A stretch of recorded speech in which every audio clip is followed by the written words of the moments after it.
Welcome, brave souls, to another spine-chilling journey into the heart of Georgia's haunted history.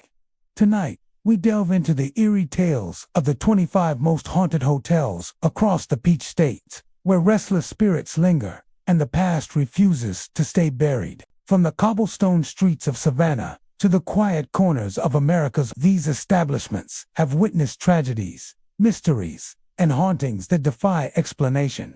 So, dim the lights, settle in, and prepare to be transported to a world where the line between the living and the dead blurs. The Marshall House in Savannah stands as a solemn witness to more than a century and a half of history. Built in 1851, its stately architecture and southern charm have long attracted travelers. Yet the beauty of the building belies the darker stories woven into its walls. During the Civil War, the hotel was converted into a makeshift hospital, treating wounded soldiers brought from the front lines. The halls once filled with the groans of the injured, the clatter of medical equipment, and the urgent commands of nurses and doctors now seem to hold echoes of those voices in the silence that has settled over the hotel's historic corridors. Guests today often remark on a peculiar chill that settles in some rooms, a sudden drop in temperature that seems to carry with it the weight of history. Those who stay at the Marshall House frequently report hearing phantom footsteps echoing in the hallways, even when no one else is present. The creaking of floorboards, long after the staff has retired for the evening, creates an unsettling atmosphere that makes visitors question whether they are truly alone. Faucets are known to turn on by themselves, water trickling eerily in otherwise empty bathrooms, sometimes accompanied by the faint smell of antiseptic or disinfectant, a lingering reminder of the building's past as a hospital.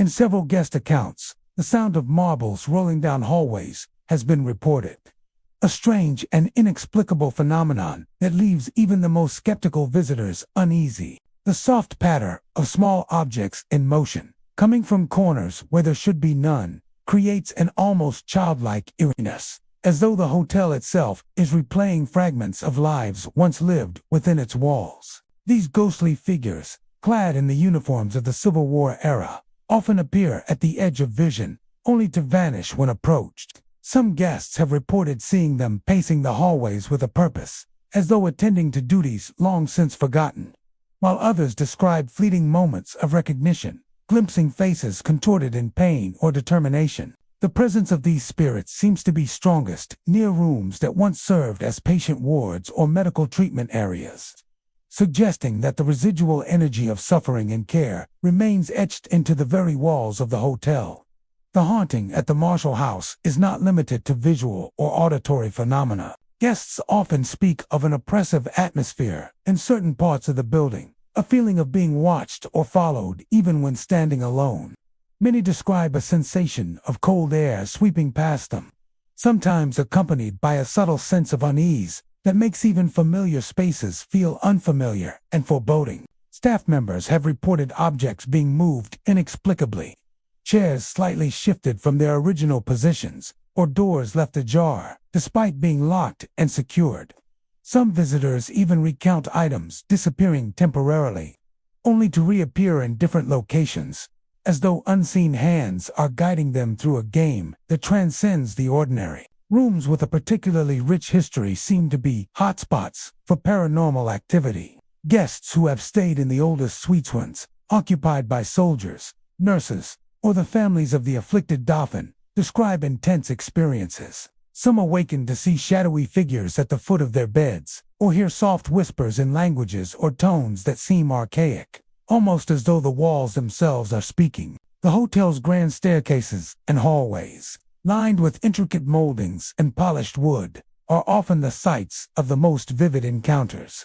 Footsteps echo from above or below, footsteps that do not match the pacing of any other guest or staff member, creating a symphony of sounds that blend the present with echoes of the past. Despite its spectral activity, the Marshall House remains a beloved destination for visitors seeking both luxury and history. Its restaurants serve refined Southern cuisine, and the rooms provide modern comfort, yet the haunting presence adds an undeniable edge to the experience. Some guests arrive hoping to witness paranormal phenomena firsthand, equipped with cameras or recording devices to capture evidence of the unexplained. Investigators often conduct overnight studies, noting temperature fluctuations, electromagnetic anomalies, and strange audio recordings that defy conventional explanation. Many leave with compelling evidence, though the hotel's spirits seem selective, revealing themselves only to those willing to acknowledge the lingering traces of history. Local lore suggests that the spirits of the Marshall House are not malicious, but are instead echoes of a time when the building was a place of care, suffering, and vigilance. The soldiers and nurses who walked its halls carried the weight of war and disease, and some of that energy appears to remain caught in a loop that repeats nightly within the structure. Guests frequently describe a simultaneous sense of fear and fascination, as though stepping into the hotel is stepping into a living memory, one that refuses to fade. The combination of historical significance and paranormal presence makes the Marshall House a unique landmark, where the past is tangible, immediate, and sometimes terrifyingly real. Over the years, the Marshall House has become a focal point for ghost tours and historical excursions. Guides recount stories of wartime bravery, tragic illness, and unexplained occurrences, drawing visitors eager to experience the strange and mysterious firsthand. Whether it is the ghostly footsteps echoing through empty halls, faucets turning on without explanation, the sound of rolling marbles, or the sight of soldiers in period attire, each tale reinforces the hotel's reputation as one of Savannah's most haunted locations. Even seasoned travelers, accustomed to historic inns and southern charm, often leave with a lingering sense of awe and a quiet apprehension at the reality of what might inhabit the halls long after the living have departed. The Windsor Hotel in Americus, Georgia, stands as a striking testament to 19th-century elegance, with its Moorish-inspired architecture, ornate detailing, and grand presence. Built in 1892, it quickly became a hub for travelers and dignitaries, offering luxury and comfort in equal measure. Yet beneath the polished floors and sweeping staircases lies a history shadowed by tragedy, one that has left a lasting imprint upon the building's walls and the memories of those who visit. The hotel is not only a landmark of architectural beauty, but also a site where legend and ghostly activity converge, earning it a reputation as one of Georgia's most haunted hotels. The tale most frequently recounted by locals and guests involves a young girl and her mother who met a tragic fate within the hotel. According to legend, both were pushed down an elevator shaft in a cruel accident or act of malice, the details varying with each retelling. Since that fateful day, the spirits of the mother and child are said to linger, bound to the site of their untimely deaths. Guests report strange occurrences that begin subtly, with cold drafts in areas of the hotel that should be warm, and the faint creaking of floorboards when no one else is near. These initial signs often escalate into more direct experiences, leaving visitors with a lingering sense that they are not alone. Many accounts focus on the sound of a child's laughter echoing through the hallways. Guests have described hearing this soft, high-pitched giggle near elevators, stairwells, or at the end of empty corridors, as though the child is playing hide-and-seek, yet never revealing herself. The laughter often appears without warning, sometimes accompanied by the sensation of small footsteps following behind or circling a room. Some have reported that when they attempt to find the source of the sound, it vanishes, leaving only an uneasy quiet in its place. The playful tone of the laughter contrasts starkly with the eerie feeling it evokes, as if the child is caught between worlds, aware of the living but unable to join them. Another frequently reported apparition is that of a woman dressed in black, appearing in various areas of the hotel. Guests describe sudden glimpses of a somber figure at the edge of their vision, vanishing when approached. In some cases, she has been seen on the grand staircases or near the old elevator shaft, her presence accompanied by a heavy feeling of sorrow or mourning. Those who encounter her often feel a mixture of fear and sympathy, sensing the depth of grief that clings to the spirit. It is said that she moves silently, her presence sometimes indicated only by a cold draft or the subtle swaying of drapes in an empty room. Photographs and video recordings taken by paranormal investigators have occasionally captured faint, shadowy figures consistent with these descriptions, though evidence is always fleeting and mysterious. Other paranormal phenomena reported by visitors include objects moving without explanation. Doors have been observed opening and closing on their own. Lights flicker unexpectedly, and items are occasionally found in places where they were not left. Guests have recounted waking in the middle of the night to find their belongings rearranged, only to dismiss it as sleepwalking, until multiple reports from different visitors suggest a consistent pattern. Temperature fluctuations are common as well. Rooms may suddenly become icy cold, even in the midst of summer, and localized cold spots are often noted near stairwells, hallways, and the area around the elevator shaft. These sensations contribute to a palpable tension throughout the hotel, enhancing the eerie reputation of the Windsor. Staff members and longtime employees have also shared stories of unusual encounters. Some describe hearing whispering voices in empty hallways, with conversations that fade when they attempt to locate the source. Others have seen fleeting figures out of the corner of their eye or felt the sensation of being gently touched or brushed by an unseen hand. Interestingly, some employees note that these occurrences are more frequent during certain times of the day, particularly in the late evening or the early hours of the morning, when the building is quiet and shadows are long. The persistent nature of these phenomena has drawn paranormal investigators and curious tourists alike, hoping to experience firsthand the mysteries of the Windsor. Despite its haunted reputation, the Windsor Hotel continues to operate as a functioning hotel, offering guests a combination of historical charm and modern amenities. Visitors are often drawn not only to its architectural splendor, but also to the stories that linger in its halls. For those who seek an encounter with the supernatural, the Windsor provides an immersive experience. The creaking floors, the lingering sense of old wood and polished brass, and the ever-present feeling that unseen eyes are watching. Even guests who do not actively seek ghostly encounters frequently report a strange energy within the building, a sensation of history pressing against the present in ways that are both unsettling and fascinating.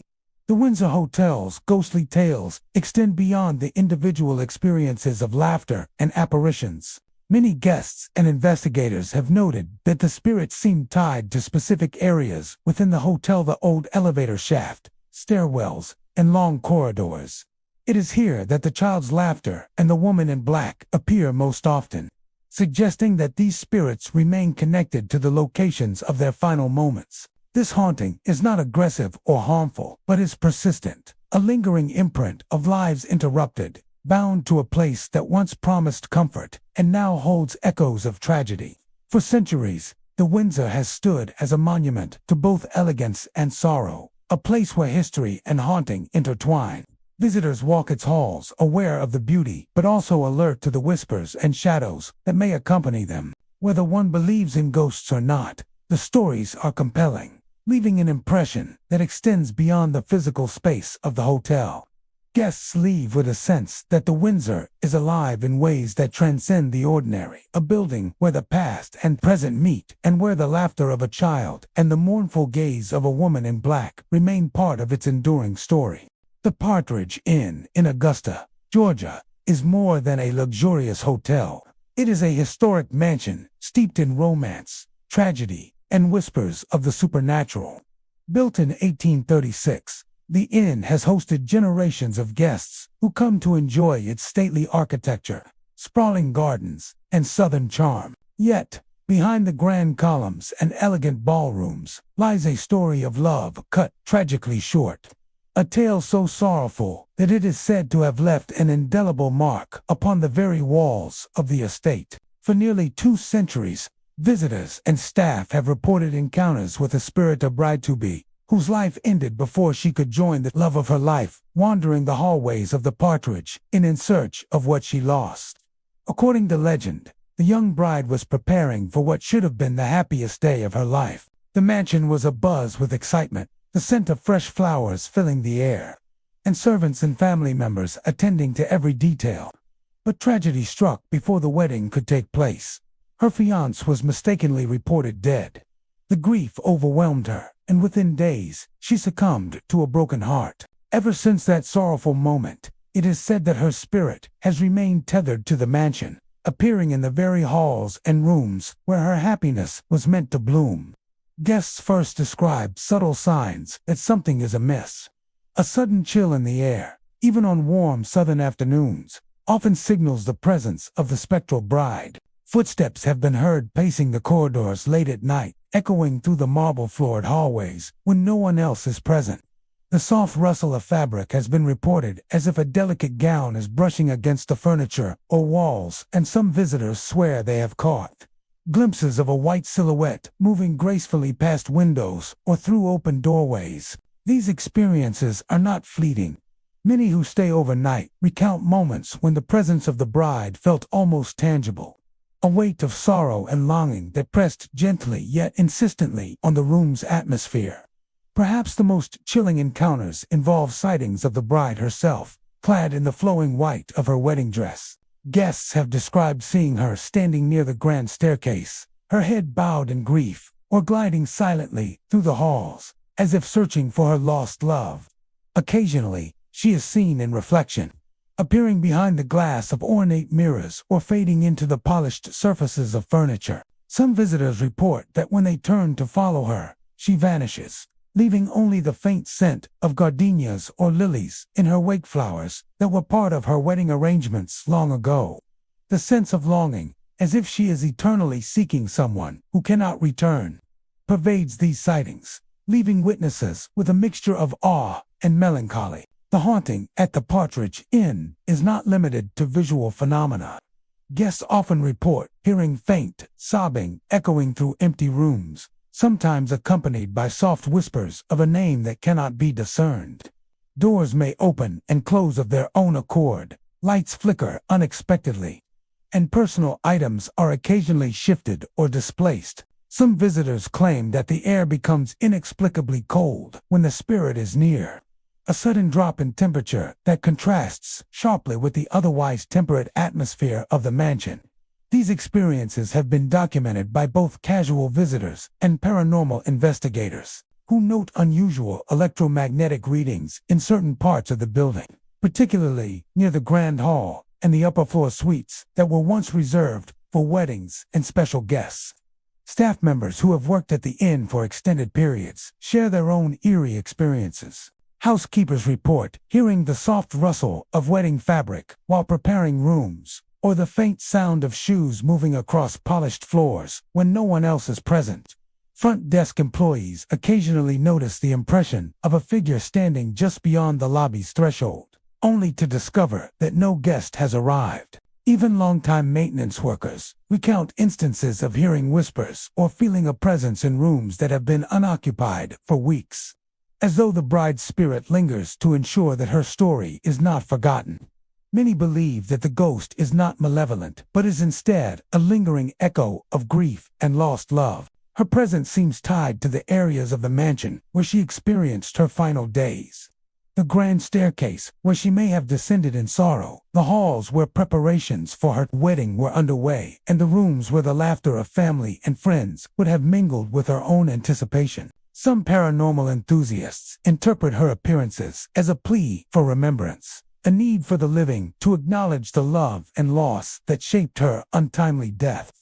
Others describe a feeling of comfort mixed with melancholy, as though the spirit is aware of the living yet remains fixed in her own temporal sorrow. Visitors drawn to the Partridge Inn often find themselves caught between fascination and unease. Some come hoping for a brush with the supernatural, eager to glimpse the tragic bride or hear the whispers that linger in the hallways. Others are drawn by the historical charm of the mansion, but leave with a heightened awareness of unseen presences, subtle touches, and unexplained sounds that defy rational explanation. Even those who dismiss the ghostly tales often remark on the palpable atmosphere of lingering sorrow, a feeling that the mansion itself remembers the heartbreak of a young woman whose life was never fully lived. Over the years, the Partridge Inn has become a destination for ghost tours, historical explorations, and visitors eager to experience both the elegance and the eerie energy of the mansion. The story of the tragic bride continues to captivate those who stay, ensuring that her presence remains part of the narrative of the inn. Whether glimpsed in fleeting shadows, heard in whispers, or sensed in the sudden chill of an empty corridor, the spirit of the bride-to-be embodies the lasting intersection of love, loss, and the paranormal. The Jekyll Island Club Resort on Georgia's coast is a place of immense beauty and deep history. Once known as a playground for America's wealthiest families, the Rockefellers, Morgans, Vanderbilts, and Pulitzers among them, the resort exudes an air of elegance frozen in time. Its grand architecture, sprawling live oaks draped in Spanish moss, and whispering Atlantic breezes give it an atmosphere that's both serene and mysterious. But beneath its polished veneer of luxury lies a story whispered among guests and staff, a tale of one of its most famous patrons, who may never have truly left. J.P. Morgan, the towering figure of American finance and one of the resort's earliest members, is said to still roam the grounds of the Jekyll Island Club long after his death. In life, Morgan was known to be a commanding yet private man, often retreating to his suite on the second floor of the clubhouse to escape the pressures of Wall Street. His stays at Jekyll Island were marked by a strict routine: morning walks through the garden paths, evenings by the fire, and late nights spent smoking cigars on his balcony overlooking the quiet marshlands. Today, more than a century after those evenings, guests still report the lingering scent of his favorite cigars drifting through empty hallways, particularly near his old room. It begins subtly, a faint wisp of smoke, the unmistakable aroma of fine tobacco, curling through a corridor that should be devoid of any trace of it. Guests staying in Morgan's former quarters have often called the front desk late at night, asking if anyone else might be smoking nearby, but the staff, who have grown used to these questions, can only smile knowingly there are no cigars permitted on the upper floors, and the wing has been empty for hours. The reports come most frequently in the quiet hours after midnight.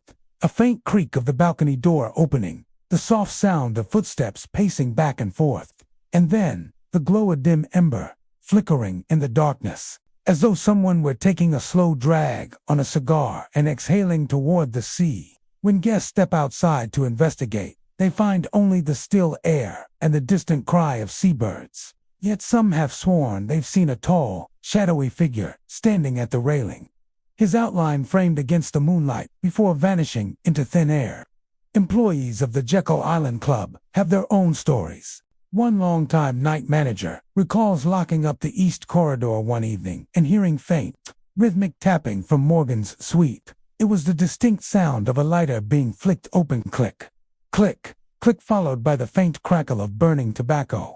When he unlocked the door, the room was dark and empty, but the smell of smoke lingered, strong and unmistakable. The windows were shut tight, the air still, yet the ghostly haze hung in the air as if someone had just been there. Housekeepers, too, have experienced strange happenings while cleaning the old suites. Beds freshly made will have slight impressions on them later in the day, as if someone had sat down for a moment. A newspaper will appear folded differently than it was left, or a chair will be found turned toward the balcony, its placement echoing a time when J.P. Morgan would sit and read by the early morning light. One cleaner swears she saw the reflection of a man in a bowler hat in the mirror of Morgan's former suite, only to find the room completely empty when she turned around. The resort staff have come to regard these occurrences not with fear, but with reverence. To them, J.P. Morgan is not a malicious spirit, but rather a lingering presence, a part of the island's storied past that refuses to fade. After all, the Jekyll Island Club was Morgan's haven, his retreat from the chaos of New York's financial world. Here, surrounded by the other titans of industry, he found solitude, reflection, and perhaps a peace that his driven soul could never quite achieve in life. Visitors have also reported strange sensations in the club's library, where Morgan often met with other members. People have described feeling a sudden heaviness in the air, as though someone unseen has entered the room. Some claim that books occasionally slide slightly out of place, as if nudged by an invisible hand. During ghost tours held on the island, guides recount a recurring phenomenon. Guests who bring cameras to photograph the old library or the balcony often discover hazy figures or orbs of light. appearing in their photos, especially near the chair where Morgan used to sit. The hauntings at the Jekyll Island Club Resort go beyond Morgan's spectral presence. Some guests have spoken of ghostly laughter echoing from the grand dining room long after closing hours, or the faint sound of piano music drifting through the air when no musician is present. But it is Morgan's ghost that captures the imagination the most, perhaps because of who he was, a man of wealth, intellect, and mystery, whose very essence shaped the Gilded Age. It feels almost fitting that his spirit would remain in the place that once brought him solace. There's a particular chill that sweeps across the balcony on cool nights, even when the rest of the air is still. Guests sitting out there have described an uncanny sensation of not being alone, a subtle awareness of presence. Some even say they can hear a deep exhale, like a man lost in thought, followed by the faintest trace of smoke curling past their shoulders. For those who know the stories, it is both eerie and strangely comforting.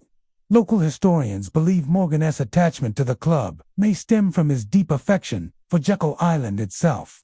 He helped transform it into an exclusive retreat for America's most powerful figures. To him, it was not merely a vacation spot, but a sanctuary and escape from the industrial storm he had helped create. Perhaps it is that sense of peace he seeks even now, walking the verandas and corridors of the resort he once adored. Whether one believes in ghosts or not, the legends surrounding the Jekyll Island Club Resort are impossible to ignore. The island's misty mornings, the rustling oaks, and the stately old architecture all contribute to an atmosphere that feels suspended between worlds.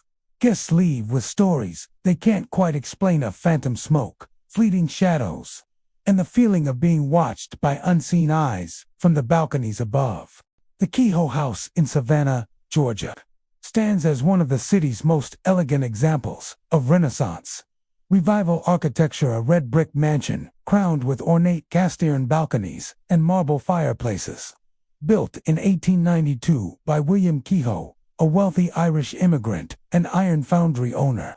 It was meant to be a family home filled with laughter and warmth. But over the decades, that laughter has taken on an eerie tone, echoing through the halls long after the family who once lived there had departed this world. Today, guests who check into the Kehoe House often leave with more than memories of fine hospitality. They leave with stories of ghostly encounters that defy explanation.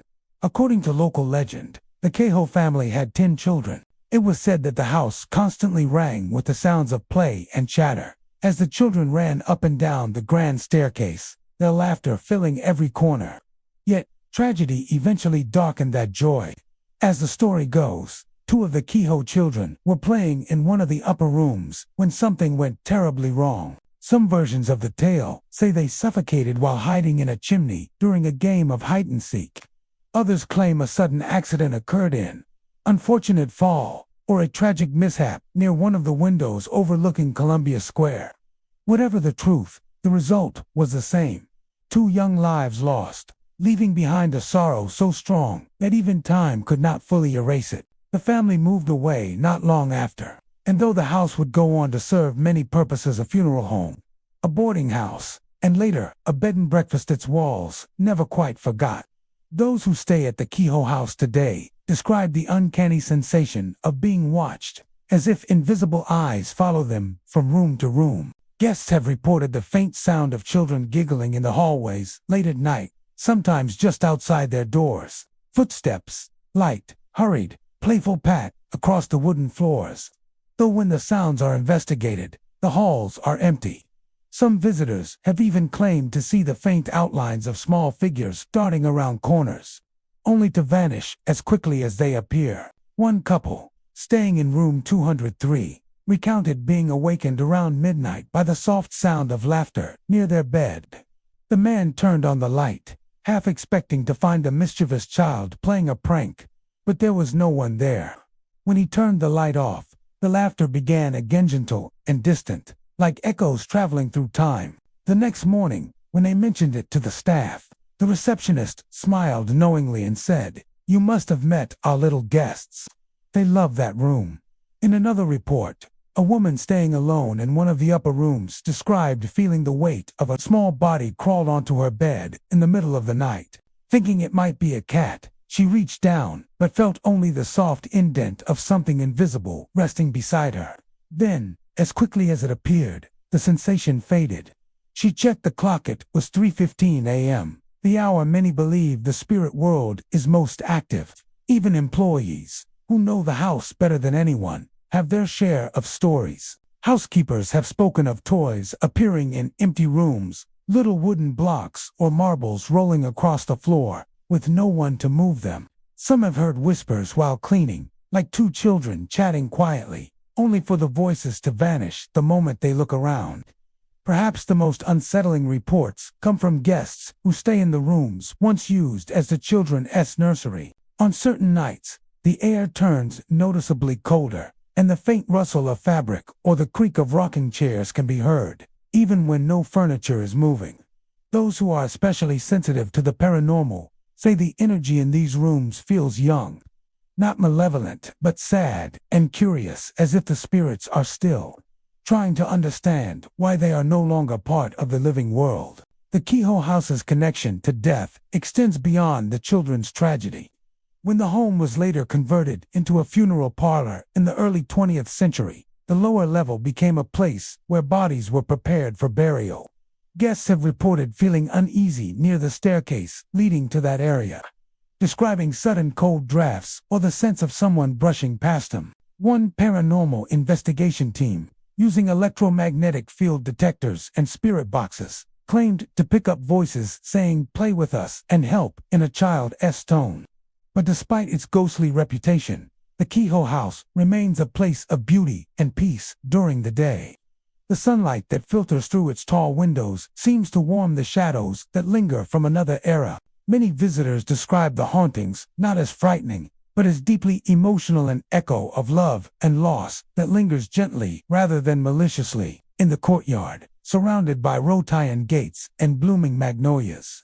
Guests sometimes smell the faint scent of lilacs or hear distant humming, as if a mother's lullaby drifts through from another century. Some believe it's Annie Kehoe herself, still watching over the spirits of her lost children. Others think it's simply the house itself, alive in its own way, remembering the laughter that once filled its halls.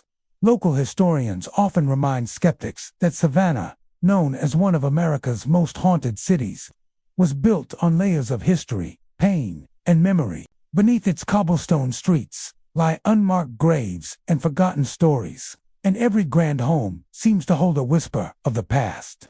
The Kehoe house, with its tragic legend and its lingering spirits, fits right into that eerie legacy. Those who leave after a night there often say the same thing. It is not fear they take with them, but wonder, the sense that time blurs in certain places, that the veil between worlds thins, if only slightly. That laughter, once innocent and fleeting, can still echo down a hallway 100 years later, reminding us that some memories never truly fade. The Foley House in Savannah, Georgia, is one of those places where beauty and mystery coexist in equal measure. Nestled on the picturesque Chippewa Square, the inn's white-painted facade and stately architecture make it look like any other charming southern home. Yet beneath its elegant appearance lies a chilling story, a secret buried within its very walls. Built in 1896 by Honoria Foley, the widow of a wealthy Irish immigrant, the house became her pride and joy. But decades later, during a renovation, workers made a grim discovery that would forever change the house's reputation: a human skeleton hidden behind one of its walls. The story begins in the late 1800s, when Mrs. Foley was known for her charm and hospitality. She was admired in Savannah society and often hosted gatherings for the city's elite. The inn's grand parlor would glow with lamplight, the soft sound of piano music mingling with laughter and clinking glasses. But after her husband's death, rumors began to swirl about a mysterious boarder who stayed in the home, an elegant man, always dressed impeccably in a black suit and a tall top hat. He was polite, well-spoken, and generous with money, but no one knew exactly who he was or why he'd chosen to stay so long. According to local lore, the man was last seen alive after a heated argument with Mrs. Foley. Then, he simply vanished. The widow claimed he'd left suddenly on business, but neighbors whispered otherwise. Some said they'd heard strange noises coming from the house in the nights that followed, heavy thuds, muffled voices, even what sounded like dragging. But there was never any proof of wrongdoing, and eventually the gossip faded, swallowed by time. It wasn't until 1989, nearly a century later, that the sinister truth was revealed. During renovations to convert the building into a bed and breakfast, workers knocked through a section of wall and stumbled upon human remains. The skeleton, still clad in decayed remnants of old-fashioned clothing, lay in a cramped cavity as if hastily concealed, though the identity of the body was never confirmed. Many believe it belonged to that missing gentleman from long ago, the man in the top hat. Ever since the discovery, guests and staff have reported strange occurrences that seem tied to the spirit of the unfortunate victim. The most common sighting is that of a man wearing formal 19th century attire, complete with a tall black hat. He's often seen standing silently in doorways or at the end of hallways, watching. Sometimes, he is mistaken for an actor or costumed guest until he vanishes before the eyes of those who see him. One visitor recalled waking up in the middle of the night to find the figure of a man standing near the foot of her bed.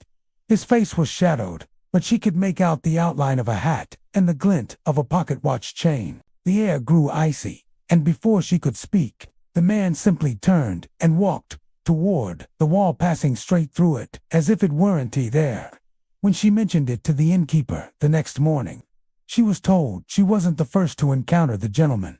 Others describe hearing footsteps pacing the upstairs hallways late at night, long after everyone has gone to bed. Some have heard soft tapping sounds on the walls, as though someone or something is trying to get out. Faucets turn on by themselves, doors creak open slowly, and unexplained cold spots linger in the rooms closest to where the skeleton was found. There's also a particular chill that many describe in the parlor, where guests gather for evening tea. Even when the fireplace crackles warmly, a pocket of icy air seems to hover near one of the walls. Sensitive visitors claim to feel a heavy sadness there, as if the room remembers what happened, a hidden violence wrapped in genteel silence. Paranormal investigators who have stayed at the inn say that their equipment often detects sudden electromagnetic spikes in that area, accompanied by faint whispers caught on recorders. One recording reportedly captured a voice saying, "Help me," while another seemed to murmur, "She knew." The identity of the ghostly man remains one of Savannah's enduring mysteries. Some believe he was a wealthy guest who tried to take advantage of Mrs. Foley, leading to a violent confrontation. Others think he was a thief who broke in and met a fatal end. A darker version suggests that Mrs. Foley herself may have been complicit in his death, hiding his body to protect her reputation and fortune. Yet despite the speculation, no concrete evidence has ever surfaced to explain who he was or why he died. Savannah's deep history of hauntings adds another layer of intrigue. The city is built on ancient burial grounds and has witnessed wars, fires, and plagues. Ghost stories are as common here as magnolia blossoms in spring, and the Foley House fits seamlessly into that spectral legacy. Guests from around the world come hoping for a brush with the supernatural, and many leave convinced they've had one. Some have reported feeling a hand on their shoulder while walking the staircase, only to find no one behind them. Others have heard the faint sound of knocking from within the walls, rhythmic, deliberate, as though echoing from another time. And on certain nights, just before dawn, people claim to see the silhouette of a man in a top hat strolling near the second-floor windows, gazing out over Chippewa Square as if waiting for something or someone. Yet for all its ghostly reputation, there's an undeniable charm to the Foley House. The staff treat their resident spirit with respect, even affection. Some believe the ghost is simply restless, not malicious, a victim seeking acknowledgement, not revenge. It's said that if you greet him kindly when you feel a sudden chill or see a shadow move, the air will grow warmer, as if he appreciates the gesture.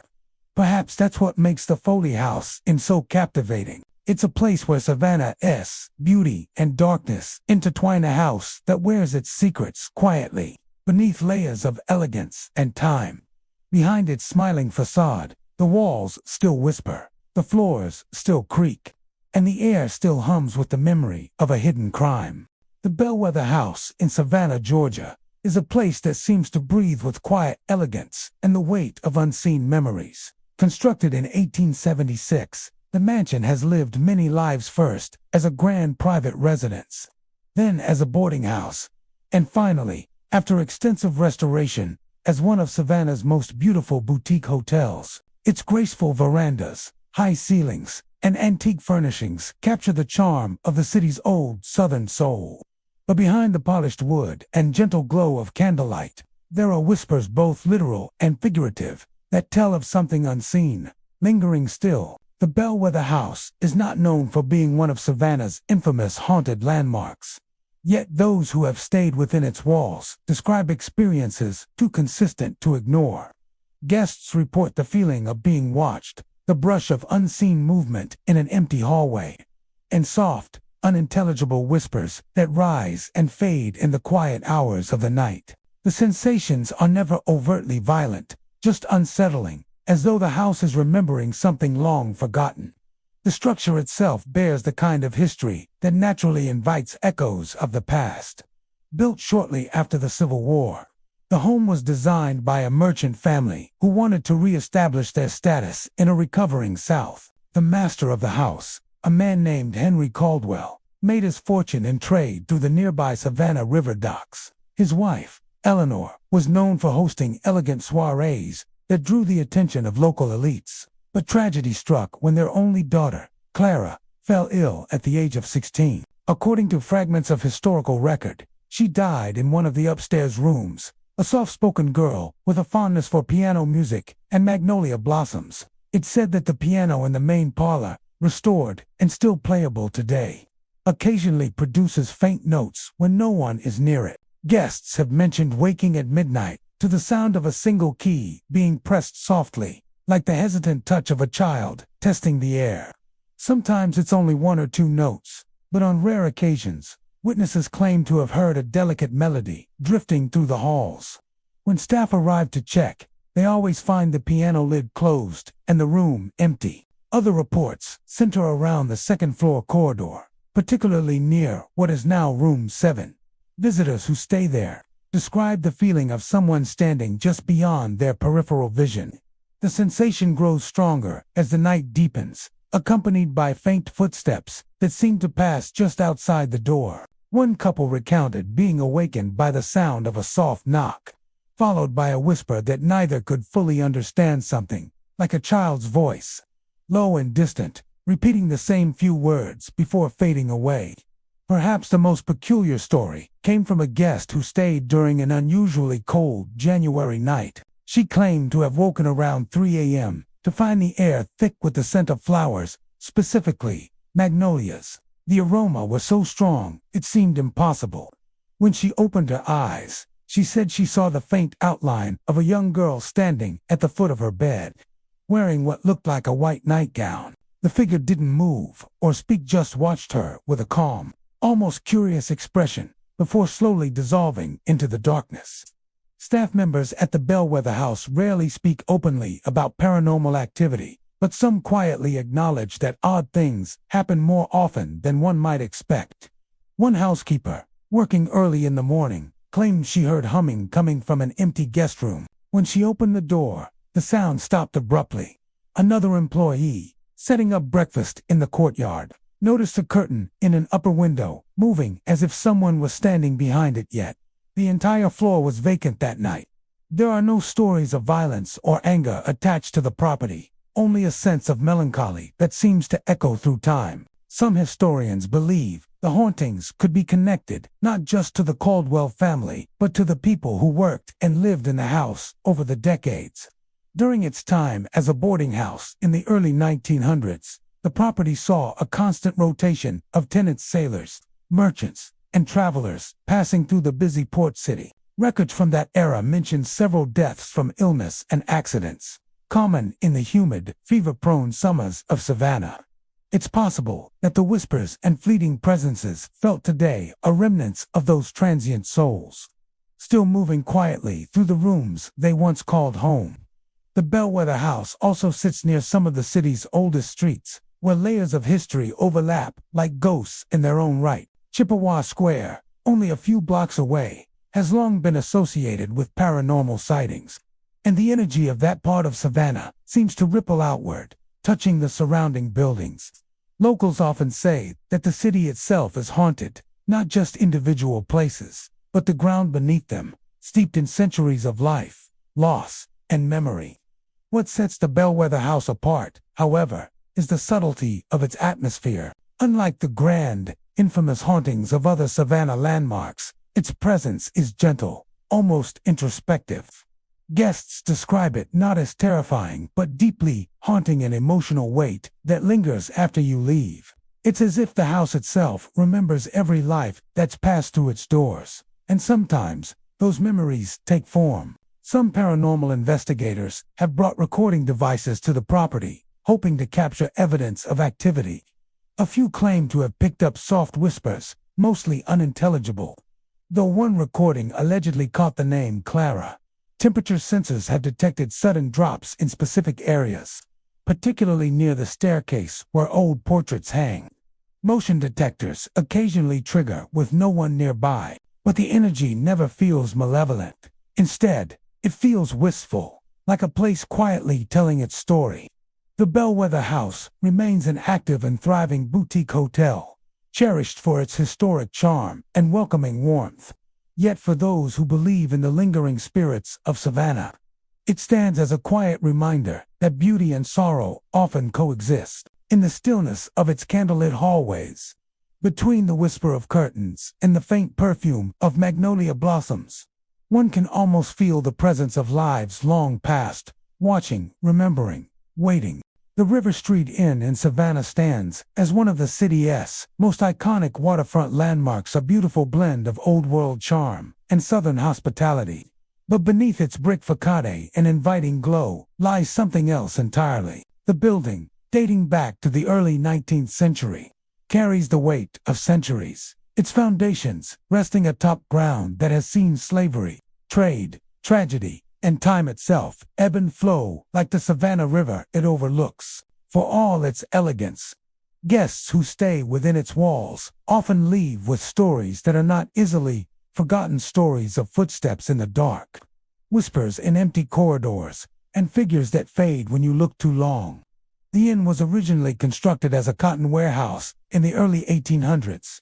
When Savannah was one of the busiest ports in the American South, the riverfront was alive with the sounds of commerce workers shouting, ships creaking under heavy loads, and the rhythmic clatter of carts rolling across cobblestones. The basement levels of what is now the River Street Inn were once storage areas for goods and materials. It's said that many laborers, both enslaved and free, toiled and suffered there in brutal conditions. Some never left. Over the decades, the building changed hands many times. Fires, floods, and the ebb of industry scarred its walls, but it always rose again, repurposed and rebuilt.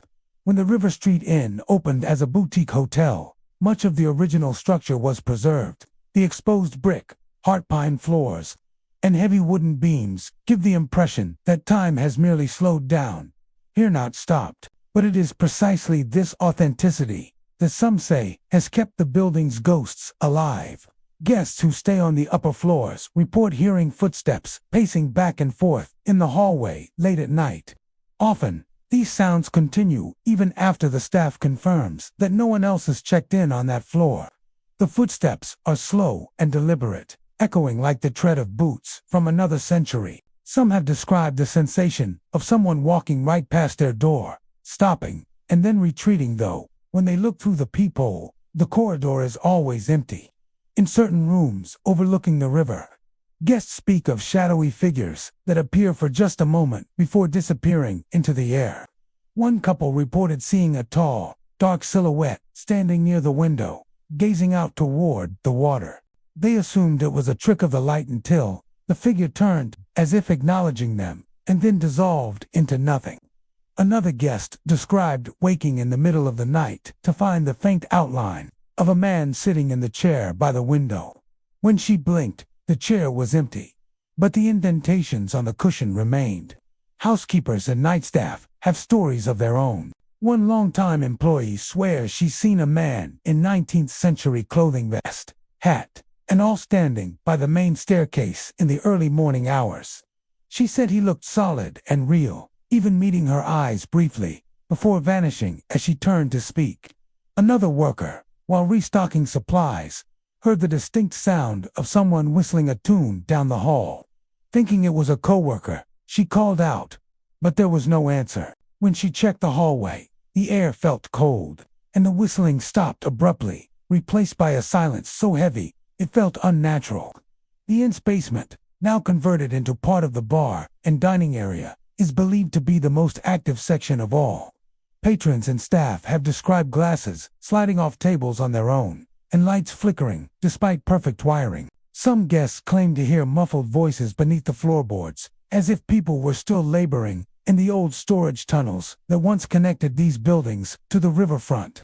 A few even speak of the faint scent of tobacco and sweat, the unmistakable smells of a time long past. There is one story that has persisted through generations, one that even the inn's management quietly acknowledges. During the mid-1800s, a fire broke out in one of the neighboring warehouses, spreading rapidly through the tightly packed riverfront buildings. Several workers became trapped inside as the flames consumed the structure. Though records are sparse, it's believed that at least 4 people perished. The River Street Inn stands partially atop the remains of that burned structure, its foundations incorporating parts of the old walls. Some guests believe the restless energy of those who died that night still roams the halls, searching for escape. One particularly eerie occurrence involves room 305, though experiences have been reported in other areas as well. Guests in that room often wake at precisely 3:12 a.m. to the sound of footsteps crossing the wooden floorboards. Occasionally, a faint knocking echoes from inside the wall, slow, rhythmic, deliberate. One man reported feeling the edge of his mattress sink, as if someone had sat down beside him.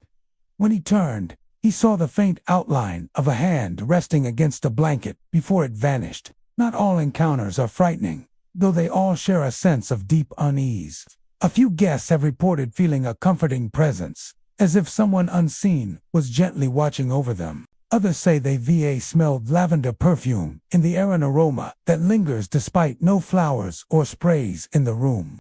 Historians speculate that a woman once lived in the upper rooms when the building was converted into apartments during the late 19th century. She may have died there, though no one knows how or why.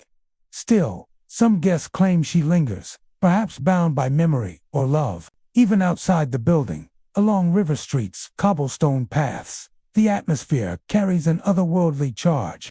Late at night, when the river is quiet and the fog drifts in from the water, people have seen shapes moving through the mist, dark forms walking along the old wharves before fading into the stone. Paranormal investigators say the energy along Savannah's riverfront is dense, layered by centuries of human emotion. It's not surprising that spirits might still be drawn to a place so deeply tied to the city's heart. The River Street Inn remains a popular destination for travelers, today drawn not only by its charm but by the stories that cling to its walls like the scent of the river itself. Guests continue to share their experiences in hushed tones, as though speaking too loudly might awaken something ancient and listening. Whether it's the echoes of history or true hauntings, one thing is certain: the inn is alive with memory. The Old Harbor Inn, nestled along the cobblestone streets of Savannah's River Street, holds an old-world charm that draws in visitors from across the country. With its brick facade, iron balconies, and the soft glow of lanterns casting light over the worn pathways, the inn feels like a preserved fragment of Savannah's maritime past. But beneath that southern elegance lies a spectral story, one that echoes with the restless energy of those who once toiled on the docks, long before the building became a place of comfort and hospitality. The structure that now houses the Old Harbor Inn was originally built in 1812, serving as a cotton warehouse during the height of Savannah's booming trade. The riverfront was once the beating heart of the city's economy, bustling with ships, laborers, and merchants. Cotton bales stacked high, ropes creaked, and the air was thick with the scent of salt and sweat. Workers moved tirelessly from dawn until dusk, often facing brutal conditions in the humid coastal heat. Some never left those docks alive. Accidents were common: slips from the wharf, heavy cargo falling without warning, or mysterious deaths that went unrecorded and uninvestigated. It is these unfortunate souls, many believe, who still linger within the walls of the old harbor. When the warehouse was transformed into a hotel in the late 20th century, renovations stirred up more than just dust and debris. Construction crews began to experience strange occurrences. Tools vanished and reappeared in different locations. Voices whispered from the rafters when no one was around, and doors that were locked at night were found wide open in the morning. Some workers refused to continue, convinced they had disturbed something that did not wish to be awakened.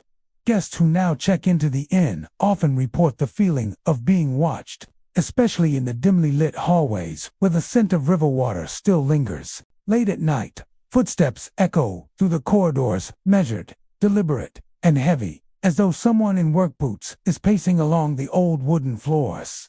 Yet, when guests step outside their rooms to investigate, they find the hallways empty and silent, except for the distant hum of the river and the faint creak of the building settling. One recurring story involves room 405, which has become somewhat infamous among staff and paranormal enthusiasts.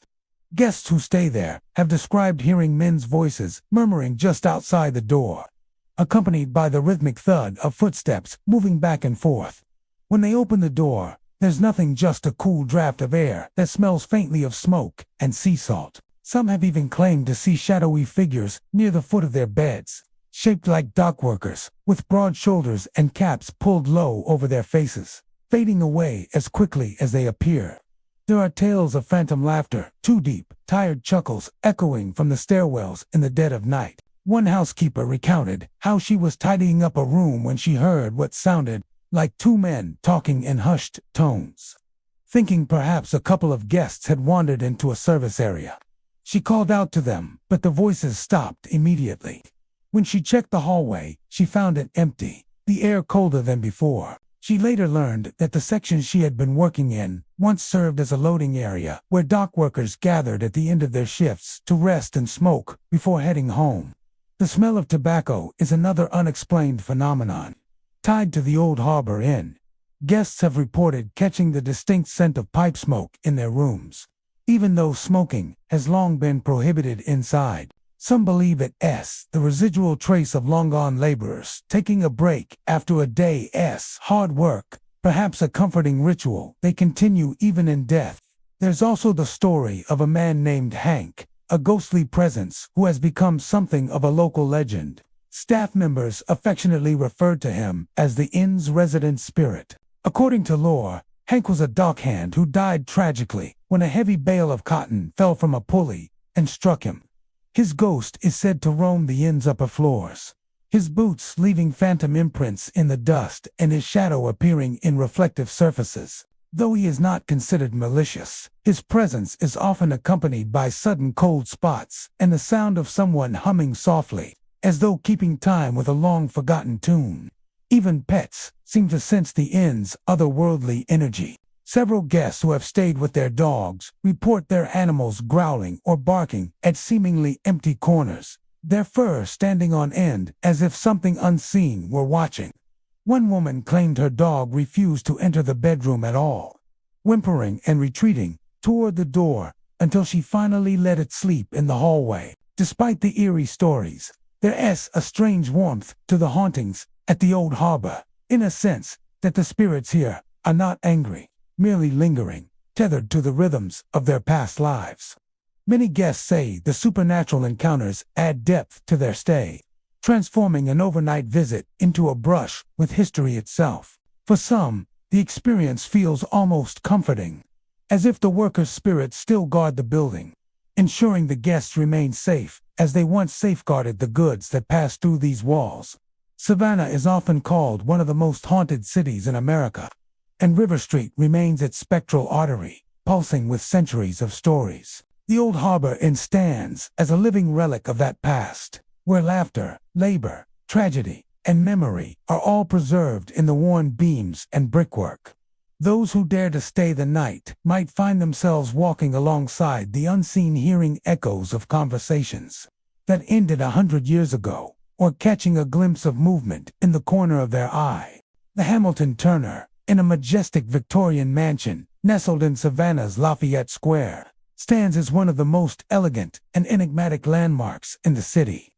Its ornate facade, intricate ironwork, and stately presence seem to whisper of a bygone era time when Savannah was a hub of southern refinement and grandeur. Yet beneath the layers of beauty and luxury, the inn carries an aura of mystery, for it has long been regarded as one of Savannah's most haunted establishments.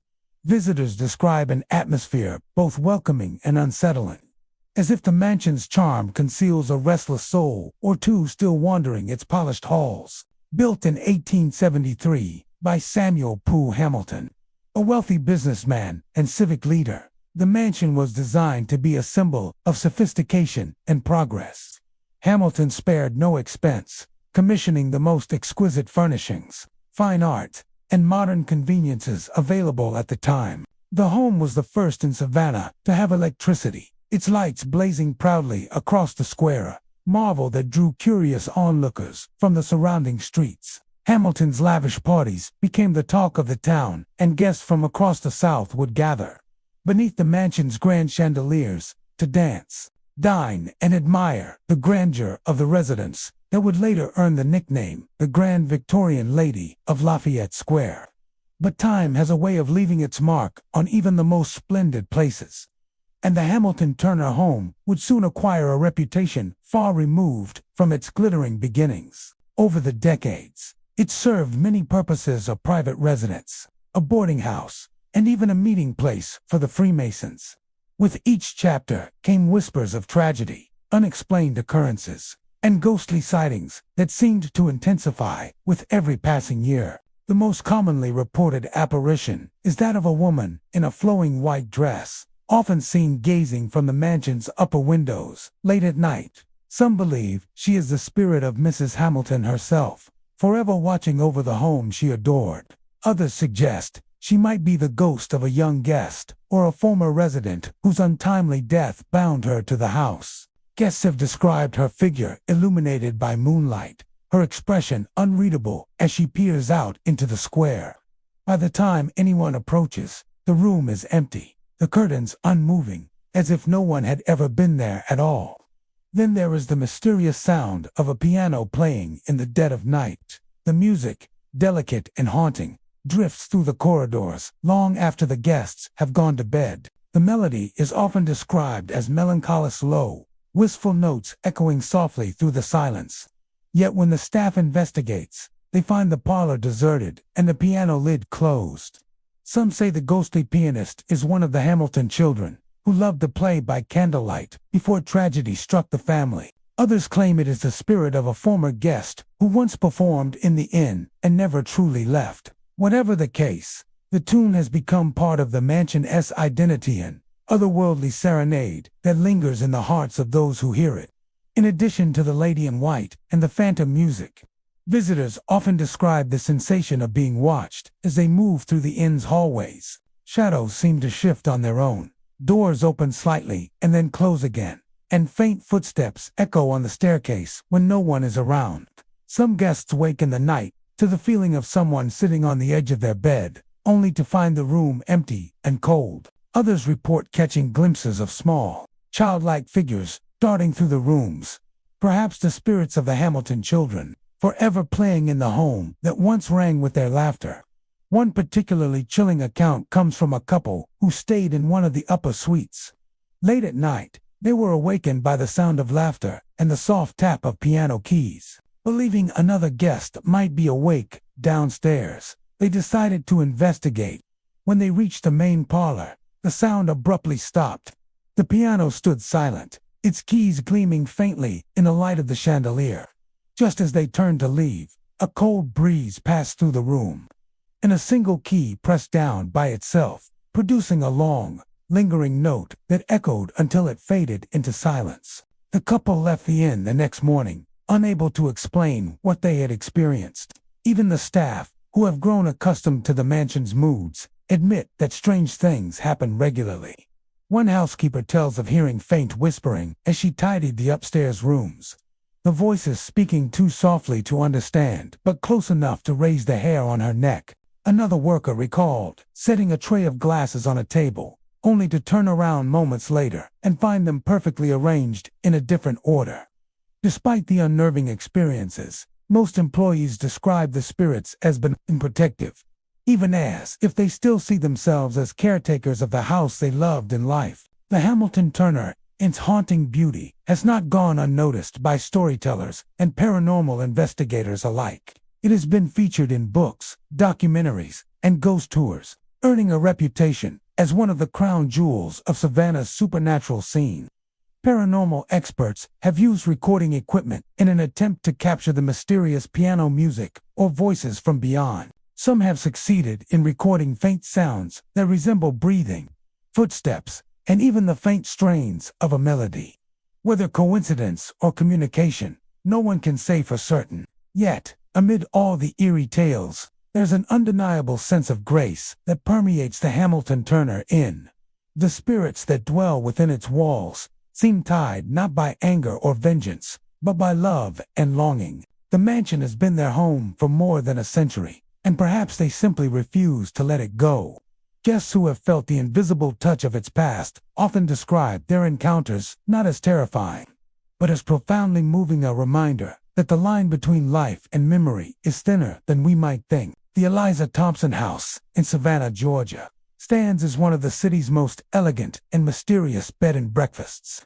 Built in 1847 by Joseph Thompson for his wife, Eliza, the home embodies Southern charm with its red brick facade, wrought iron balconies, and lush courtyard shaded by magnolia trees. Yet beneath that beauty lingers something deeper, an aura of timeless sorrow, laughter from the unseen, and whispers that echo through its candlelit halls. Those who stay here often say that the house itself remembers its past, and sometimes it shares those memories in ways that can't easily be explained. The story of the Eliza Thompson House begins in the prosperous mid-19th century, when Savannah was a thriving port city of cotton wealth and genteel refinement. The Thompsons were among the city's well-to-do families. Eliza hosted lavish parties, where guests danced to the sound of violins and laughter filled the parlors. Yet even in those golden years, tragedy would eventually leave its mark upon the house. It is said that several of the Thompsons' children died young, as illness swept through the South during those decades. Their spirits, some believe, never left the place they once called home. Guests who check into the Eliza Thompson House today often remark on its warmth, the flicker of the gas lamps, the scent of fresh flowers, the antique furnishings that tell of another age. But when the lights dim and Savannah's cobblestone streets fall silent, the energy within the house changes. Some report the sound of children giggling in the upstairs hallways long after midnight. Others have been awakened by the faint patter of small feet running down the corridor, only to find no one there when they look. A few guests have even claimed to see a small boy standing at the foot of their bed, watching quietly before vanishing into thin air. The most common encounters seem to occur in the garden courtyard, a peaceful oasis that hides its ghostly secrets beneath the shade of ivy-covered walls. Several visitors have described hearing the laughter of unseen children playing among the fountains, or the sound of a ball bouncing across the stones. One woman once reported seeing a little girl in a white dress run across the courtyard at dusk, only to disappear when she followed her. Another guest said she heard the faint rustle of skirts behind her as she admired the garden at night, thinking it was another visitor, till she realized she was completely alone. The main house, with its ornate staircases and gleaming chandeliers, carries its own haunted weight. Room 132 is among the most talked about by guests and staff alike. People who stay there often mention an odd, restless feeling, as though they're being watched. Some have seen the fleeting reflection of a woman's face in the mirror, even when they were alone. Others have felt a sudden chill near the fireplace, where, according to local lore, Eliza Thompson herself is sometimes seen, dressed in a flowing gown. Her apparition is said to glide through the hallways, pausing near the windows to gaze out toward Jones Street, as if waiting for someone who never returned. A few paranormal investigators who have visited the inn claim that energy of the house is residual moments of the past, replaying themselves like faint echoes. EVPs, or electronic voice phenomena, have allegedly captured children's laughter, soft humming, and what sounds like the rustle of silk dresses. During one investigation, a thermal camera picked up the outline of a small figure standing near the garden fountain. Though no one was visible to the naked eye, others have recorded inexplicable cold spots and the faint scent of rose as favorite flower drifting through rooms with no flowers in sight. Even the staff, accustomed to the inn's quirks, admit that certain nights feel different. They tell stories of setting tables in the dining room only to return moments later and find silverware slightly rearranged. One night, a housekeeper swore she heard the piano playing in the parlor soft, mournful tune, though the keys were untouched when she entered. Another worker recalled closing up the courtyard late one evening when she felt a gentle tug on her apron, followed by the faint sound of giggling nearby. Despite these eerie experiences, guests rarely report feelings of malice. The spirits of the Eliza Thompson house seem playful, protective, even welcoming as, though they're happy to share their home. Many return visitors describe a strange comfort in the atmosphere, as if the ghosts themselves are simply continuing their routines, blending seamlessly into the living world. Some believe that Eliza's spirit remains not out of unrest, but out of love for her family, her home, and the city she cherished. The charm of Savannah itself amplifies the inn's haunting reputation. The entire historic district is a patchwork of life and death, with centuries of stories embedded in its architecture. Beneath the cobblestones lie old burial grounds, and nearly every building has a ghost story. Yet the Eliza Thompson house stands out, not for terror or tragedy alone, but for its strange sense of intimacy. Staying there feels like stepping into a moment, frozen in time or place, where the veil between past and present is whisper-thin. Some skeptics suggest the hauntings are merely the product of imagination, stirred by the inn's antique decor and the city's romantic reputation.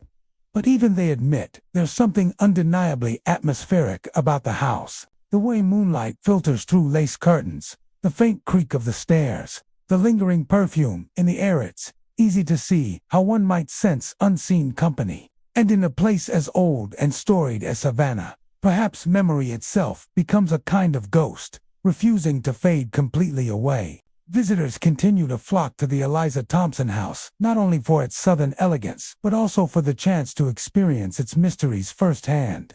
Whether you believe in spirits or not, the inn leaves an impression. Guests leave with stories that sound impossible, but feel entirely real in the moment. A soft laugh in an empty hallway, a fleeting touch on the shoulder, or the echo of a piano playing in the dark. As dawn breaks over the quiet streets, the ghosts of the Eliza Thompson house seem to retreat once more into the walls, their presence lingering only as a feeling in the air. The sunlight fills the rooms, and breakfast is served in the courtyard, as if nothing unusual ever happened. Yet, for those who have heard the laughter or seen a shadow move where none should be, the experience stays with them long after they've checked out. The East Bay Inn in Savannah, Georgia, sits along the cobblestone streets near the riverfront, its stately brick exterior hiding a long and sometimes eerie history. Originally built in 1852 as a cotton warehouse, the building once bustled with the noise of workers, stevedores, and merchants, the scent of river water and industry heavy in the air. Today, it stands as a luxurious boutique hotel, known for its elegant decor, polished wood floors, and southern hospitality. Yet beneath its charm lies a lingering energy from its industrial past, a presence that many guests say has never left. The story of the East Bay Inn begins in the heart of Savannah's booming cotton era. Ships from across the world would dock along the Savannah River, unloading goods and taking on cotton bales bound for England, France, and beyond. Inside the warehouse that would one day become the inn, men worked long hours under dim lantern light, their boots echoing against the brick walls as they hauled, packed, and stored the city's most valuable export. It was grueling, dangerous work. There were accidents, falls from rafters, crushing injuries, and sometimes worse. Over the decades, the building saw its share of hardship and loss. and some say the spirits of those laborers still walk its halls, forever tied to the place where they toiled. When the building was restored and transformed into the East Bay in the 1980s, the new owners wanted to preserve the character of the original structure. They kept the exposed brick walls, the heavy wooden beams, and even portions of the old warehouse floor. Guests often comment on the atmosphere, warm, yet strangely alive, as if the building itself breathes. But soon after reopening, staff and visitors began reporting experiences that couldn't be explained. Late at night, when the hallways were empty, footsteps could be heard pacing along the corridors. The sound was steady and deliberate, like that of someone on a night watch. When employees checked, the halls were always deserted. A front desk clerk once recalled locking up for the evening when she heard the sound of boots walking above her on the second floor. When she went upstairs to investigate, she found the lights flickering and a cold chill moving through the air, though no one was there. Housekeepers have reported finding rooms in disarray after cleaning them, drawers pulled open, beds slightly rumpled, or items moved from where they had been placed. Some describe hearing faint murmurs, the indistinct hum of men's voices, as though workers from another century were still whispering to one another, just out of sight. One employee once swore she heard a man humming an old tune while she vacuumed the hallway, but when she turned off the machine, the sound stopped. She never found the source. Guests, too, have had their share of strange encounters. Room 325, in particular, has gained a reputation for ghostly activity. Many who stay there report the same sensation, a sudden heaviness in the air, followed by the distinct feeling of being watched. Some have woken in the middle of the night to see a dark, shadowy figure standing near the foot of the bed. Others describe a presence sitting on the edge of the mattress, as though an unseen visitor has joined them. A few guests have checked out early, unnerved by the feeling that they were not alone. One of the most frequently mentioned spirits in the East Bay Inn is known simply as Charlie. No one is entirely sure who he was, but theories abound. Some say Charlie was a worker who died during the building's warehouse days, possibly from an accident while moving heavy cotton bales. Others believe he may have been a sailor who lost his life near the docks. Whatever his story, Charlie seems to linger with a playful curiosity rather than malice. Guests have reported hearing laughter, feeling a light tap on their shoulder, or seeing a shadow dart across the wall, only to vanish when they turn on the lights. On quiet evenings, when the wind drifts in from the river and the streets outside fall silent, some visitors say they hear the faint sounds of cargo being moved, wooden crates shifting, ropes creaking, footsteps echoing along the upper floors. The front desk occasionally receives calls from empty rooms. One clerk remembered answering the phone to hear static and what sounded like a man's voice saying, "Hello." When she checked the room, it was empty and locked from the inside. The basement of the East Bay Inn is another hotspot for paranormal activity. Once used for storage and later converted into part of the hotel's infrastructure, the space retains an uncanny chill even on warm summer nights. Maintenance staff have spoken about tools disappearing and reappearing in different places, or sudden drops in temperature while they worked. One night, a worker reported hearing the clink of chains and the slow drag of footsteps behind him. When he turned around, the space was empty, but he left and refused to return alone after dark. Despite these strange occurrences, the atmosphere of the East Bay Inn is far from frightening for most visitors. The spirits here seem tied more to memory than to menace. Paranormal investigators who have stayed at the inn describe the energy as residual echoes of the building's bustling past, replaying themselves like an old recording. Yet there are moments when the veil feels thinner. During one investigation, an electromagnetic field detector registered strong fluctuations in the hallway outside room 325, coinciding with a cold breeze that moved through the corridor, despite all the windows being closed. Savannah itself adds to the inn's mystique. As one of America's oldest cities, it is layered with history, tragedy, and legend. Beneath its picturesque beauty runs a current of ghost stories that stretch back centuries. From cemeteries to riverfront warehouses, nearly every brick in Savannah has a tale to tell. The East Bay Inn, with its connection to the city's working-class past, stands as a quiet monument to those whose labor built Savannah's prosperity, and perhaps to those who never truly left it behind. Today, guests come for the history and the haunting alike. Some hope for a supernatural experience. Others simply want to stay in a place that feels alive with the spirit of old Savannah. Whether it's the echo of boots on the stairs, the flicker of a shadow in the hallway, or the feeling of unseen eyes following from the corners of the room, visitors often leave with stories they can't quite explain. The 1790 Inn in Savannah, Georgia, is more than just a charming old tavern, and in it is a living relic of the city's haunted past.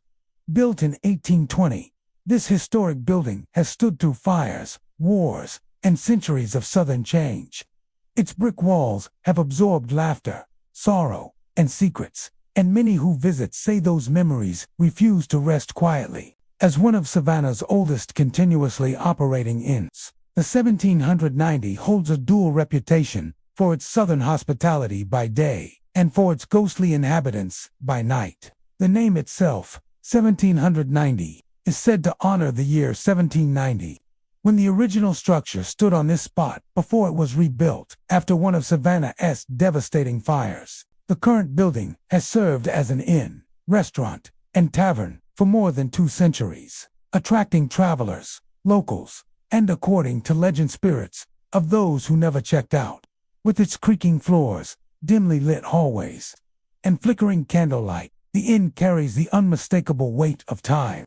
Guests come for the atmosphere and history, but many leave with stories they can't explain. The most famous of these ghostly tales centers around the spirit of a young woman named Anne. She is said to be the inn's most active resident, forever tied to room 204 on the 2nd floor. According to one version of the legend, Anne was a young bride who fell deeply in love with a sailor. Her husband, a cruel and controlling man, discovered the affair, and in despair or heartbreak, Anne threw herself from the window of her room, falling to her death on the cobblestone street below. Others believe she was pushed. Whatever the truth, her spirit is said to linger in the room where she spent her final moments. Guests who stay in room 204 often report strange activity. Some have felt the sudden tug of bed covers in the middle of the night, as though someone is trying to pull them off. Others wake to find their belongings mysteriously rearranged or jewelry moved from one spot to another. A few have claimed to see the reflection of a woman in the mirror, watching them quietly before vanishing. Anne's presence seems more mischievous than menacing. She plays with guests, turning lights on and off, brushing against them gently, or leaving the faint scent of roses in the air. The staff of the inn have long accepted Anne as a part of their daily routine. They speak of her affectionately, as if she were one of them. Some even leave a small glass of wine in room 204 for her, believing it keeps her spirit content. Housekeepers say they can always tell when Anne is restless. The air feels heavier, and the room seems unusually cold. On rare occasions, guests have checked out early, too unsettled by the feeling of being watched. But Anne is not the only spirit said to inhabit the 1790 Inn. The tavern on the ground floor, a cozy space filled with dark wood and the glow of old lanterns, has its own share of spectral visitors. Bartenders often hear footsteps crossing the floor long after closing time, when the chairs are stacked and the doors locked. The clinking of glasses, faint laughter, and even the murmur of conversation sometimes fill the air, as if the spirits of past patrons are still enjoying their evening. In the kitchen and back rooms, staff have reported utensils moving on their own, and one chef claimed to have seen a shadowy figure pass behind him, only to vanish when he turned around. The old staircase that leads to the upper floors creaks under invisible footsteps, and guests who venture down late at night sometimes feel a rush of cold air, as though someone brushed past them. Another spirit often mentioned by employees is that of a former servant, described as a tall, quiet man who is occasionally seen in the hallway or near the restaurant. He's usually dressed in old-fashioned clothing, his expression calm but distant. Some believe he was once enslaved on the property before emancipation, while others think he might have been a worker from the inn's early years. Regardless, his presence is said to be peaceful, a silent reminder of Savannah's complex and haunted history. Paranormal investigators who have visited the 1790 Inn claim the building radiates a strong energy, particularly around room 204 and the bar area. Electronic voice phenomena have captured faint whispers, including what sounds like a woman saying, "Don't go," and the soft cry of someone calling a lover's name. EMF meters spike near Anne's room, and cold spots appear even when the surrounding temperature remains steady. One group reported seeing a misty figure drift down the hallway before disappearing through a closed door. Even skeptics admit there's something uncanny about the inn. It's not just the stories or the atmosphere, it's the feeling of presence, as if time overlaps within its walls. Savannah itself seems to breathe through places like this. The city is built on layers of history, from colonial days to Civil War years, and each layer has its share of pain and passion. The 1790 Inn, resting near the heart of the historic district, seems to serve as a gathering place for those energies, a crossroads where the living and the dead occasionally meet. Many guests come hoping for an encounter, and some are not disappointed. One couple recounted being awakened in the middle of the night by the sound of a woman softly weeping. When they turned on the light, the room was empty, but the crying continued for several moments before fading away. Another visitor reported hearing a gentle knock on the door at exactly 3 a.m., only to find no one there. Perhaps Anne still reaches out, looking for the sailor she lost long ago, her spirit repeating the same moments in an endless loop of longing. Yet despite its ghostly reputation, the 1790 Inn remains beloved, not feared. Its restaurant serves classic low-country cuisine. Its rooms are elegant and comfortable, and its staff are as warm as the Savannah sun. Guests sit by candlelight, enjoying the quiet charm of the old building, sometimes unaware that unseen eyes may be watching from the shadows. The old Crescent Hotel in Gray, Georgia, once stood as the crown jewel of the town, a place where travelers arrived weary and left enchanted by its charm. Built in the early 1900s, the hotel was a 4-story structure of brick and mortar, with a grand lobby, sweeping staircases, and elegantly furnished guest rooms. It was the kind of place where celebrations were held, business deals were made, and couples danced under glittering chandeliers late into the night. For decades, it was the social heart of Gray, where music, laughter, and the hum of life filled every corner. At its peak, the hotel was renowned not only for its accommodations, but also for its ballroom, which could host hundreds of guests. On any given evening, one could hear the strains of a live piano, the lively chatter of well-dressed patrons, and the clinking of glasses as local businessmen toasted to prosperity.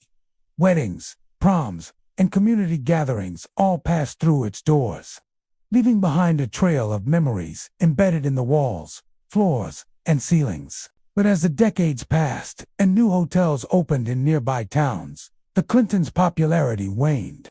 The once bustling lobby became quiet, the staff dwindled, and eventually, the hotel was abandoned, left to the elements and time. Despite its closure, locals claim the old Clinton Hotel has never truly been empty. Residents of Gray often speak in hushed tones about strange occurrences, and teenagers dare one another to enter its decaying halls.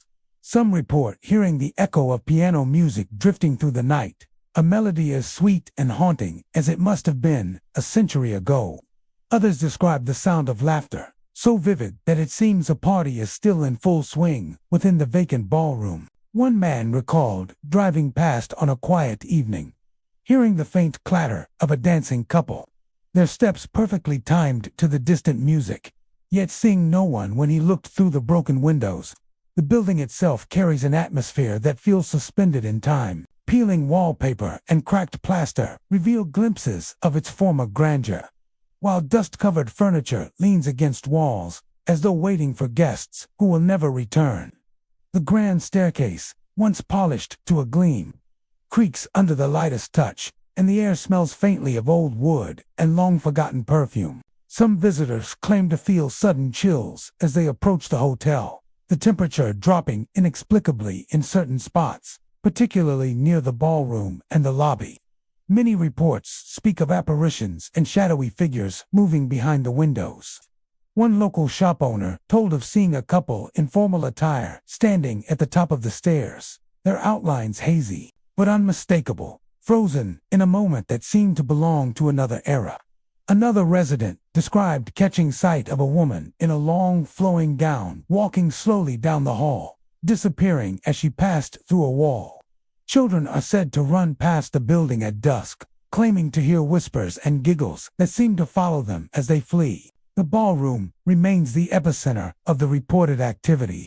Guests who have dared to explore the interior claim that the space seems alive at night, despite its emptiness. The wooden floorboards occasionally creak with invisible footsteps, and the faint sound of a piano can sometimes be heard from the corner where the instrument once stood. On several occasions, people have reported hearing the subtle rustle of fabric, as if dancers are still twirling in their finest attire. Some visitors even feel a presence near them, a warmth on their shoulder, or the pressure of an unseen hand guiding them across the floor, only to vanish when they turn. Local paranormal enthusiasts have documented numerous experiences at the old Crescent Hotel. Audio recordings have captured faint strains of music, laughter, and what sounds like conversations echoing from empty rooms. Video footage sometimes shows orbs of light moving along the hallways, or shadowy silhouettes flitting just out of focus. Temperature readings spike in certain areas without explanation, and some sensors pick up unusual electromagnetic activity, particularly near the ballroom and upper floors. Many investigators believe the energy left behind is residual recording of the hotel. As lively past playing out again and again, a ghostly replay of decades of joy, sadness, and celebration. Stories of personal encounters abound. A young couple exploring the hotel one night reported feeling an invisible force pull them apart as they attempted to ascend the main staircase. A man on another occasion claimed to have watched a figure in a tuxedo bow deeply before vanishing into the darkness. One teenager said that when she walked into the lobby, she could hear a piano playing, and a voice calling her name, soft but insistent, urging her to join the unseen gathering. For those who experience it, the old Crescent Hotel is not frightening in a traditional sense. Its hauntings carry the weight of nostalgia, a melancholy echo of a time long gone, yet it leaves a lingering sense that life and celebration continue even in the absence of the living. The building's exterior tells its own story. From the cracked windows, ivy clinging to the walls, and faded signage, one can sense both neglect and a quiet dignity. Many who pass by at night pause, hearing music or laughter spilling into the quiet streets. Some have claimed to see curtains move, as though caught by an unseen breeze, or shadows darting across the upper floors. The locals speak of it with reverence, caution, and curiosity, understanding that the old Crescent Hotel is more than just an abandoned building. It is a repository of memory, of lives once lived, and stories now etched into its very structure. Despite the danger of decay, the old Crescent Hotel continues to draw those intrigued by the paranormal and history alike. Ghost hunters, curious travelers, and photographers come to witness the strange phenomena and perhaps catch a glimpse of a past that refuses to fade. And though the city of Gray moves forward, the hotel remains a constant, a spectral monument to a time when music, laughter, and celebration defined its walls. The Winnicott Hotel in Atlanta, Georgia, is remembered as one of the city's most tragic landmarks. Opened in 1913, it was once celebrated as absolutely fireproof, a 15-story luxury hotel towering over Peachtree Street. Guests marveled at its grand lobby, elegant rooms, and modern conveniences. Its reputation as a premier destination drew visitors from across the country, including business travelers, socialites, and families seeking comfort and style. Yet the hotel's legacy will be forever defined not by its luxury, but by the horror that struck in the early hours of December 7, 1946, a fire so devastating it became the deadliest hotel fire in United States history. On that fateful night, a blaze broke out on the third floor of the hotel, spreading rapidly through the building's wooden interior and combustible furnishings. The hotel's vertical design, combined with narrow stairwells and limited fire escapes, turned the upper floors into a death trap. Panic swept through the guests, many trapped in their rooms, while firefighters struggled to reach the upper floors. Despite heroic efforts, 119 people perished, and more than 200 were injured. Newspapers across the nation carried harrowing images and stories of bodies caught in windows, frantic guests leaping to escape the flames, and firefighters battling against overwhelming odds. The tragedy left a scar on Atlanta, one that would linger for generations. Today, the building that once housed the Winterkoff Hotel is still in use, repurposed as office and residential space, but many believe the spirits of those lost have never truly left. Locals and visitors alike report experiences that defy explanation: strange noises, eerie shadows, and ghostly apparitions that seem to replay the terror of that night. Some say the hotel itself feels alive with the memories of those who perished, a lingering energy that refuses to fade. Guests who spend time in the upper floors often speak of hearing screams and cries in the quiet of the night. The sounds are described as sudden and sharp, echoing through hallways and stairwells where no one is present. A few have reported hearing doors slam violently or the frantic shuffling of footsteps running down empty corridors. Some describe the sensation of a sudden drop in temperature, accompanied by the feeling of being watched, as though unseen eyes are scanning the room. Windows overlooking Peachtree Street have become infamous for sightings of apparitions. Several witnesses have reported seeing figures leaning out, frozen in what appears to be terror, as if trapped in the final moments of the fire. Others have seen shadowy forms pacing near the edges of the building or floating in midair, where balconies once provided a way of escape. One visitor recounted seeing a woman in a white nightgown at a window, her hands pressed to the glass, her face twisted in silent panic before vanishing when the observer blinked. Even the lobby, which has been renovated multiple times, seems to retain echoes of the past. Staff occasionally hear the distant crackle of flames, the soft murmur of people calling for help, or the creak of floorboards where no one is walking. One employee described opening a storage closet only to feel a sudden heat, as though standing near a roaring fire, followed by a cold gust that left the hair on her arms standing. Objects have been reported moving on their own books, sliding from shelves, doors opening and closing, and lights flickering in patterns that cannot be explained by electrical malfunctions.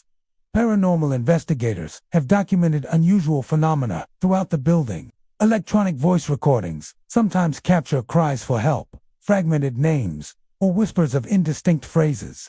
Temperature sensors spike inexplicably, particularly on the floors where the majority of fatalities occurred.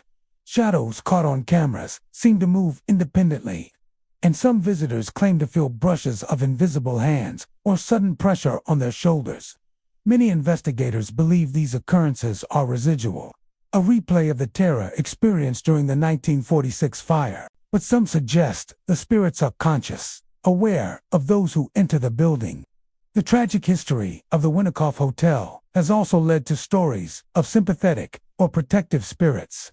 Some witnesses claim to have seen figures guiding visitors away from danger or gently brushing past them, almost as if trying to communicate reassurance. Others feel sudden warmth in cold corridors or hear a soft, calming whisper when they are alone. These experiences suggest that while the hotel carries a heavy weight of fear and sorrow, it may also hold echoes of compassion from those who perished. Visitors have left countless personal accounts of encounters. One man recalled staying in a room on the upper floor and waking in the middle of the night to the sound of frantic banging on the door, followed by a soft, pleading voice calling his name. When he investigated, the hall was empty, and the door was locked from the inside. Another guest reported seeing a shadow leap from a window ledge and disappear into the hallway, leaving an oppressive chill in its wake. These stories, while terrifying, often leave witnesses with a strange fascination, as if they have glimpsed a moment of history frozen in time. The Winterkoff Hotel has become more than a building. It is a symbol of memory, tragedy, and the persistence of the past. Its stories serve as a reminder of the lives lost and the dangers of underestimating fire safety in tall structures. Yet it is also a place where history and the supernatural intersect, where the echoes of that December night linger, whispering to those who are willing to listen. Despite its haunted reputation, the building continues to function, housing offices and residential units, while its tragic past remains an invisible but powerful presence. Those who enter its halls, whether for work, residence, or curiosity, often find themselves caught between two worlds: the bustling life of modern Atlanta and the spectral memory of a fire that changed everything. The screams, the apparitions, and the faint flicker of lights in unoccupied rooms all serve as reminders that some tragedies never truly end. The Fox Theater in Atlanta, Georgia, is an architectural masterpiece that has captivated audiences for nearly a century. Opened in 1929, it was originally conceived as a lavish movie palace by movie mogul William Fox, designed in an exotic blend of Islamic and Egyptian motifs. The theater boasts a grand marquee, intricate ceilings, and a soaring auditorium filled with plush seating. With its stunning chandeliers, ornate balconies, and intricate plasterwork, it was intended to transport visitors to a world of luxury and fantasy. Yet beneath the glittering elegance, the Fox Theater harbors a reputation that is darker, quieter, and far more mysterious, one that speaks of ghostly figures, unexplained sounds, and lingering energy from the past. From the beginning, the theater was a place of spectacle and excitement. Patrons flocked to see films, stage performances, and vaudeville acts, and the theater quickly became one of Atlanta's cultural treasures. Yet even during its heyday, rumors of strange occurrences circulated among staff. Stagehands reported hearing footsteps on empty stages, lights flickering without explanation, and doors opening and closing on their own. Over time, these whispers evolved into stories of spectral sightings and haunted events, and the Fox Theater gained a reputation as one of Atlanta's most haunted cultural landmarks. The upper levels of the theater, including the rafters and balconies, are particularly associated with paranormal activity. Several visitors have reported seeing shadowy figures moving along the catwalks and rafters, sometimes appearing to observe the audience below. Some describe the figures as indistinct silhouettes, almost as if caught between one world and another, while others insist they have seen performers in vintage clothing walking across a stage when no one else is present. One stagehand recalled watching a figure vanish behind a curtain mid-performance, only to discover the stage was completely empty. The sounds of the theater have also contributed to its haunted reputation. During quiet evenings, long after the audience has gone home, staff sometimes hear the faint creak of floorboards, the soft rustle of curtains, or the echo of applause. Some visitors claim to have heard voices calling from the stage or from the balconies above, though no one else was in the building. Others describe hearing the low hum of music, a piano playing a tune long forgotten, or the laughter of performers as if rehearsals continued unseen. One cleaning crew member reported hearing the squeak of tap shoes on the stage, perfectly timed, though no one was there to perform. Room 101, a small office near the stage, is frequently mentioned as a hotspot for unusual occurrences. Staff have felt sudden chills, objects have shifted inexplicably, and some have claimed to see a woman in early 20th century attire gliding silently across the room. Though she is never threatening, her presence is palpably an impression of someone who belonged to the theater in its earliest days and who continues to move among its halls. Some believe she is a former performer, a dancer or singer who never left the theater, still drawn to the stage she loved in life. The theater's basement and mechanical areas also hold their share of mysterious activity. Workers have reported sudden cold spots, unexplained bangs and thuds, and the sense of being watched while alone. One electrician recounted fixing a light fixture when the entire basement seemed to shift with a presence, a faint whisper brushing his ear before disappearing. Many believe the theater's history, the hundreds of performers, staff, and patrons who passed through its doors over nearly a century, has left an imprint that lingers in these hidden spaces. Paranormal investigators who have explored the Fox Theater describe a variety of phenomena. EMF readings often spike in certain locations, especially near the stage and upper balconies. Electronic voice phenomena have recorded whispers and fragments of sentences that appear to be conversations from decades past. Infrared cameras have captured shadowy shapes moving against a backdrop of empty walls, disappearing when examined closely. Investigators suggest that the theater's spirits may be residual energy, echoes of performances and lives lived within its walls, replaying fragments of history that cannot be erased. Despite the eerie reports, the Fox Theater continues to function as a performing arts venue. Audiences fill the auditorium nightly, oblivious to the hidden presences above and behind them. Employees accept the theater's ghostly reputation as part of its character, often joking that the spirits are part of the ensemble, quietly observing rehearsals, applauding performances, or keeping watch over the historic building. Some performers even claim that a lucky show is one where the spirits are present, adding an unexplainable magic to their work. Visitors who have experienced the theater's supernatural side often describe a mix of fascination and unease. One patron recounted hearing the faint strains of a violin playing from the balcony above during a matinee. Though the music could not have originated from anywhere in the theater, another claimed to see a shadow cross the stage while a soloist performed, vanishing before they could point it out to anyone else. These fleeting glimpses, sounds, and sensations leave an impression long after leaving the building. The Fox Theater stands today not only as a cultural landmark, but also as a bridge between the present and the past. Its ornate architecture and storied history make it a place of beauty and inspiration. But for those who are attuned to the subtler echoes of the building, it is also a place of lingering spirits. The energy of past performers, patrons, and workers seems to animate the theater in ways that are sometimes seen, sometimes felt, and sometimes only imagined, but always remembered. The Atlanta Marriott Marquis is one of the city's most iconic modern hotels, instantly recognizable for its soaring atrium and futuristic design. Opened in 1985, the hotel's glass elevators, cascading staircases, and towering interior create an architectural marvel that draws both business travelers and tourists alike. Yet, beneath its sleek and modern exterior lies a reputation that has lingered quietly for decades, haunting tied to a spirit said to inhabit the building, most frequently reported in the elevators and upper floors. The story of the Atlanta Marriott Marquis begins with its construction in the mid-1980s. Rising above Peachtree Center, the hotel was envisioned as a grand centerpiece for downtown Atlanta, boasting one of the largest atriums in the world at the time.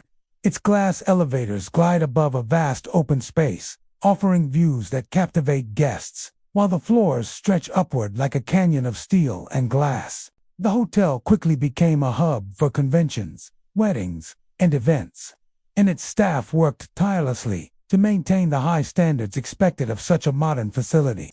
It is said that the spirit haunting the hotel is that of a former employee who died tragically during the early years of its operation. Accounts vary regarding the circumstances, but many believe the individual fell victim to an accident in one of the hotel's elevators, a misstep that ended their life unexpectedly. Since then, guests and staff alike have reported eerie experiences that seem to center around the same elevator and the atrium that dominates the building's interior. The most common reports involve unexplained footsteps and movement within the elevators. Guests have described riding in the glass elevators late at night when they suddenly feel a presence behind them or sense someone else has entered, only to find they are alone. Some say the elevator stops between floors without explanation, or that the call buttons light up as if responding to an invisible guest. A few visitors claim to have seen the apparition of a man in uniform, his expression solemn, standing silently in the corner of the elevator before vanishing when the doors open. Beyond the elevators, unusual activity has been reported in the atrium itself. The atrium's vast, echoing space amplifies sound, and staff have described hearing the unmistakable echo of footsteps when no one is present. Some have heard muffled voices or whispers drifting from the upper floors, as though someone were moving unseen behind the glass walls. One employee recalled arranging chairs for a late-night event when a faint shadow crossed the atrium floor, moving against the light and disappearing before it could be followed. Guests who stroll through the atrium during quieter hours sometimes report a similar sensation, a chill in the air, or the feeling of being watched from the upper floors. Room 1011, a corner suite on one of the upper levels, has gained a reputation for paranormal activity. Multiple guests have reported feeling sudden cold spots, hearing soft tapping at their doors, or sensing an invisible presence standing near their beds. Some claim that the spirit interacts subtly, moving objects just enough to be noticed, glass slightly shifted, a curtain fluttering without a breeze, or a chair out of place. While these disturbances are never aggressive, they leave an undeniable impression on those who experience them. Staff members have their own collection of stories, often shared quietly among colleagues. Housekeepers sometimes hear the hum of a conversation as they clean rooms late at night, only to find the space is empty. Security personnel have reported monitors capturing fleeting shadows moving through hallways where cameras detect nothing else. One maintenance worker recounted inspecting the elevators after a late-night malfunction and feeling a sudden icy pressure on his back, as though someone unseen was standing close enough to touch him. Paranormal investigators who have explored the Atlanta Marriott Marquise note that the building's unique architecture may amplify these experiences. The atrium acts as a giant echo chamber, carrying sounds in unusual ways, and the glass elevators create reflections in shadows that can appear to move independently. Yet even skeptics admit that certain occurrences, such as lights flickering simultaneously on multiple floors, elevators stopping without explanation, and reports of apparitions cannot be easily explained. EMF readings often spike in specific areas, particularly near the elevators and certain atrium corners, adding to the intrigue. Visitors sometimes describe encounters that blend curiosity with unease. One guest recounted feeling a light touch on the shoulder while riding the elevator alone at night, accompanied by the faint scent of cologne lingering in the air. Another described seeing a figure in a uniform standing silently at the rear of the elevator, watching as they ascended. When the doors opened on the next floor, the figure was gone, leaving only a faint chill in its wake. These experiences, while subtle, create a lasting impression, making the hotel feel alive in ways beyond its physical design. Despite these reports, the Marriott Marquise continues to thrive as a premier hotel in Atlanta. Guests are drawn to its extraordinary architecture, panoramic views, and luxurious amenities, often unaware of the spectral presence that occasionally joins them in the atrium or elevators. Employees who have worked at the hotel for decades accept the hauntings as part of its character, noting that the energy is never hostile, but rather seems tied to the memory of the individual who once lived and worked within the building. The legend of the haunted Atlanta Marriott Marquise adds an unusual layer to its modern grandeur. The glass elevators that rise above the atrium, the echoing staircases, and the towering floors all contribute to a sense of vertical mystery, making the presence of the unseen more tangible. Some guests leave hoping to catch a glimpse of the apparition or experience a touch of the unexplained, while others simply sense the history that lingers quietly in the atrium, feeling the building's personality extend beyond the physical world. The Sheraton Atlanta Hotel, located in the heart of downtown Atlanta, is one of the city's largest and most recognizable hotels. Towering over Peachtree Street, its sleek, modern design and bustling atmosphere make it a hub for travelers, conventions, and business events. By day, it is a place of activity and convenience, filled with the hum of elevators, the chatter of guests, and the scent of freshly brewed coffee. Yet beneath its polished exterior lies a shadowed history, one that has given rise to stories of a haunting that continues to intrigue and unsettle those who spend the night within its walls. The origins of the Sheraton Atlanta's spectral reputation are somewhat vague, but they are centered around a particular room and a guest who reportedly never left. While official records provide no conclusive account, numerous guests and staff claim that the spirit of a former occupant lingers, appearing in the late hours when the hotel is quiet. Many of the reports come from guests staying in the upper floors of the hotel. Some have recounted waking in the middle of the night to the sound of footsteps pacing across the carpet outside their room. When they rise to investigate, the hallways are empty, silent except for the faint echo of their own movements. Others have described hearing soft whispers, voices speaking in hushed tones or calling their names, though no one is present. The sounds are often fleeting, fading when approached, leaving a lingering unease that stays long after the noise has ceased. Shadowy figures are another common feature of the Sheraton's hauntings. Guests have reported seeing dark silhouettes moving just beyond the corner of their vision, vanishing when looked at directly. Some describe a figure standing at the edge of the room, observing silently before dissipating into the air. One guest recounted seeing a shadowy man in a suit standing near the window, gazing out over the city before disappearing completely. Another claimed that the reflection of a figure appeared in the mirror, though the room was otherwise empty. These experiences are usually brief but vivid, leaving an indelible impression on those who witness them. The hotel staff, too, have shared their own encounters. Housekeepers often mention rooms that feel off when they enter, as though a presence is lingering nearby. They sometimes hear objects moving on their own door, gently closing, a chair scraping across the floor, or the soft thump of something being dropped. One longtime employee recalled entering a guest room to find the lights flickering in a pattern that seemed deliberate, accompanied by a sudden chill that sent shivers down her spine. These events are typically harmless, yet they add to the sense that the hotel's energy is alive in a way that is not entirely explainable. Certain rooms, particularly on the higher floors, have become infamous for activity. Room 1723, for instance, has garnered attention for the frequency and intensity of reported experiences.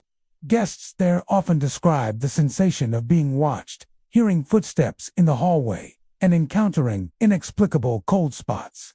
One couple staying in the room noted the feeling of someone standing at the foot of their bed, a presence they could not see clearly but could sense acutely. When they turned on the light, the room appeared normal, yet the uneasy sensation persisted, convincing them to cut their stay short. Paranormal investigators have visited the Sheraton Atlanta on several occasions, noting that the building's structure may amplify unusual phenomena. The hotel's high ceilings, long hallways, and reflective surfaces can create illusions, echoes, and acoustic anomalies that sometimes seem supernatural. Yet investigators insist that many experiences go beyond what can be explained by architecture alone. Electronic voice phenomena captured faint whispers, often repeating words or phrases such as "help me" or "don't leave," while infrared cameras occasionally record shadowy forms moving independently of any human presence. Some believe these occurrences are residual energy, memories of a guest or guests replaying in a loop, tied to the hotel's atmosphere and history. While the Sheraton Atlanta remains fully operational and popular among visitors, its haunted reputation is well known among locals and frequent guests. Some travelers are drawn to the hotel specifically to experience its ghostly side, hoping to witness or feel the presence for themselves. Others encounter the activity accidentally, finding themselves unnerved by sounds, shadows, or sensations they cannot explain. Staff often embrace the stories as part of the hotel's lore, joking that the spirit is simply a long-term guest who prefers to remain invisible, quietly observing the comings and goings of modern visitors. Beyond the specific hauntings, the hotel's history adds a layer of intrigue. Located in downtown Atlanta, it has seen countless events, meetings, and celebrations over the decades. Hundreds of people have walked its halls, and it is not hard to imagine that some presence might linger, echoing past experiences, desires, or regrets. The combination of a high-traffic environment, historic significance, and the natural psychology of human perception creates the perfect conditions for ghost stories to flourish and, for some, to believe they have witnessed the unexplained firsthand. Visitors who experience the Sheraton's paranormal activity often describe it as subtle yet unforgettable. The cold spots, fleeting shadows, whispered voices, and footsteps are never overtly threatening, but they leave an impression of another world overlapping with the living. Some believe the spirit is protective, occasionally nudging guests or staff with gentle touches or guiding them away from danger, while others think it is simply replaying memories of its final stay. Regardless, the experiences continue to intrigue, delight, and sometimes frighten those who encounter them. The Hilton Atlanta, located in the bustling heart of downtown, is a towering presence that has welcomed visitors from around the world for decades. With its sleek modern design, expansive lobby, and extensive conference facilities, it is one of the city's most prominent hotels. Yet beneath the polished floors, sparkling lights, and constant hum of activity, the Hilton holds a reputation that is less visible but no less real, a haunting tied to the spirit of a former employee whose presence is said to linger in the hallways and rooms of the hotel. The story begins years ago, when the Hilton was a hub of activity for both business travelers and tourists. Employees worked tirelessly to maintain the high standards expected in such a prestigious location, ensuring that guests experienced comfort, convenience, and luxury. Among the staff, one individual whose name is rarely mentioned was known for dedication and meticulous care. Accounts vary, but it is said that the employee met an untimely death while on duty, leaving a lingering presence that continues to manifest in subtle and sometimes startling ways. Guests are often the first to encounter the strange occurrences. Many report hearing footsteps echoing along empty hallways late at night, the sound of someone walking deliberately as if patrolling or checking rooms. Occasionally, the footsteps are accompanied by the faint creak of a swinging door, a soft thump on the carpet, or the muted rattle of a cart being pushed along a service corridor.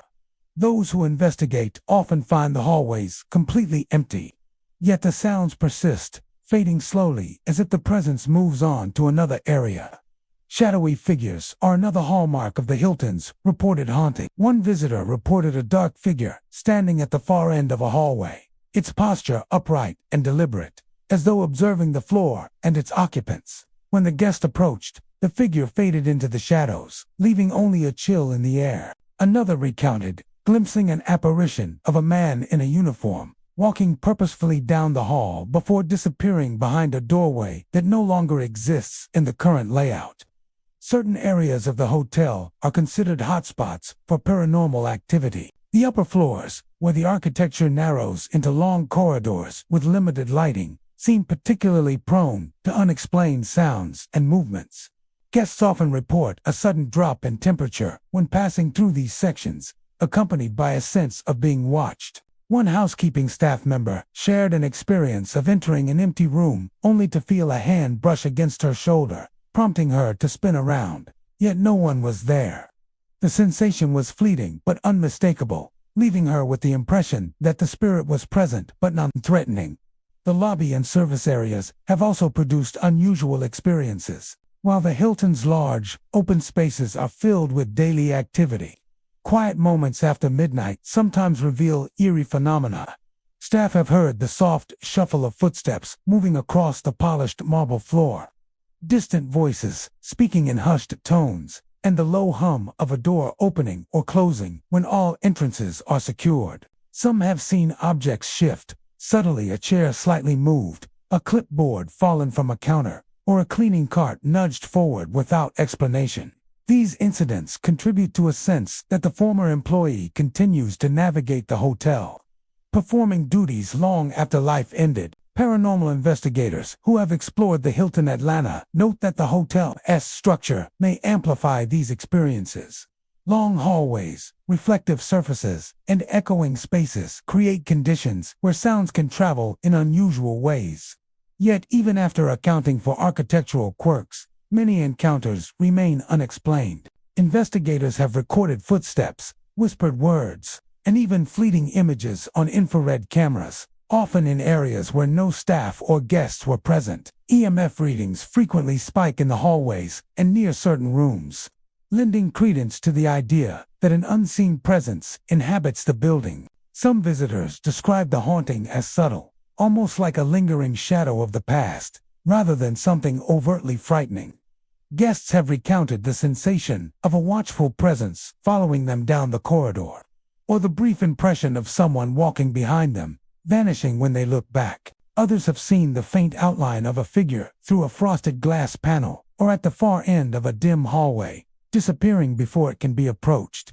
These fleeting glimpses create a sense of tension and curiosity, leaving guests questioning whether they truly saw a ghost or simply imagined one. Staff members who have worked at the Hilton for years often describe the spirit as persistent, but largely benevolent. Housekeepers report feeling guided or nudged, as if the former employee is performing a final act of care, ensuring that rooms are tidy and guests are safe. Security personnel have occasionally witnessed shadowy figures moving along hallways, only to vanish when approached, leaving behind the faint feeling of someone keeping watch. Many longtime employees accept these occurrences as part of the hotel's character, an invisible presence quietly integrated into the daily routine. Despite the spectral activity, the Hilton Atlanta remains a premier destination for travelers. With its luxurious accommodations, modern amenities, and central location, the hauntings are rarely intrusive, and most guests leave without encountering anything unusual. Yet those who do often leave with stories to tell, recounting the chilling but fascinating experiences that connect them to the hotel's past. The combination of modern design and lingering presence creates an atmosphere unlike any other, where the living and the unseen intersect in subtle, memorable ways. The Westin Peachtree Plaza in Atlanta, Georgia, is an architectural icon, rising 73 stories above Peachtree Street with a gleaming cylindrical design that has dominated the skyline since its opening in 1976. Once the tallest hotel in the world, it is renowned for its glass elevators, revolving restaurant, and panoramic views of the city. Visitors marvel at its sleek, modern design. Yet behind the glimmering exterior lies a reputation for ghostly occurrences that have intrigued and unsettled guests for decades. The hotel is said to be haunted by the spirit of a former guest, and while the legend is shrouded in mystery, countless reports suggest that the building holds secrets beyond its luxurious amenities and spectacular views. The origin of the haunting is largely anecdotal. Those stories point to an early guest who met an untimely death during a stay. Some accounts suggest a tragic accident occurred in one of the hotel's iconic elevators, while others claim the individual passed away quietly in their room and never truly left. Whatever the circumstances, guests and staff alike have reported experiencing strange phenomena that seem centered around the elevators, corridors, and upper floors, where the presence of the unseen is most strongly felt.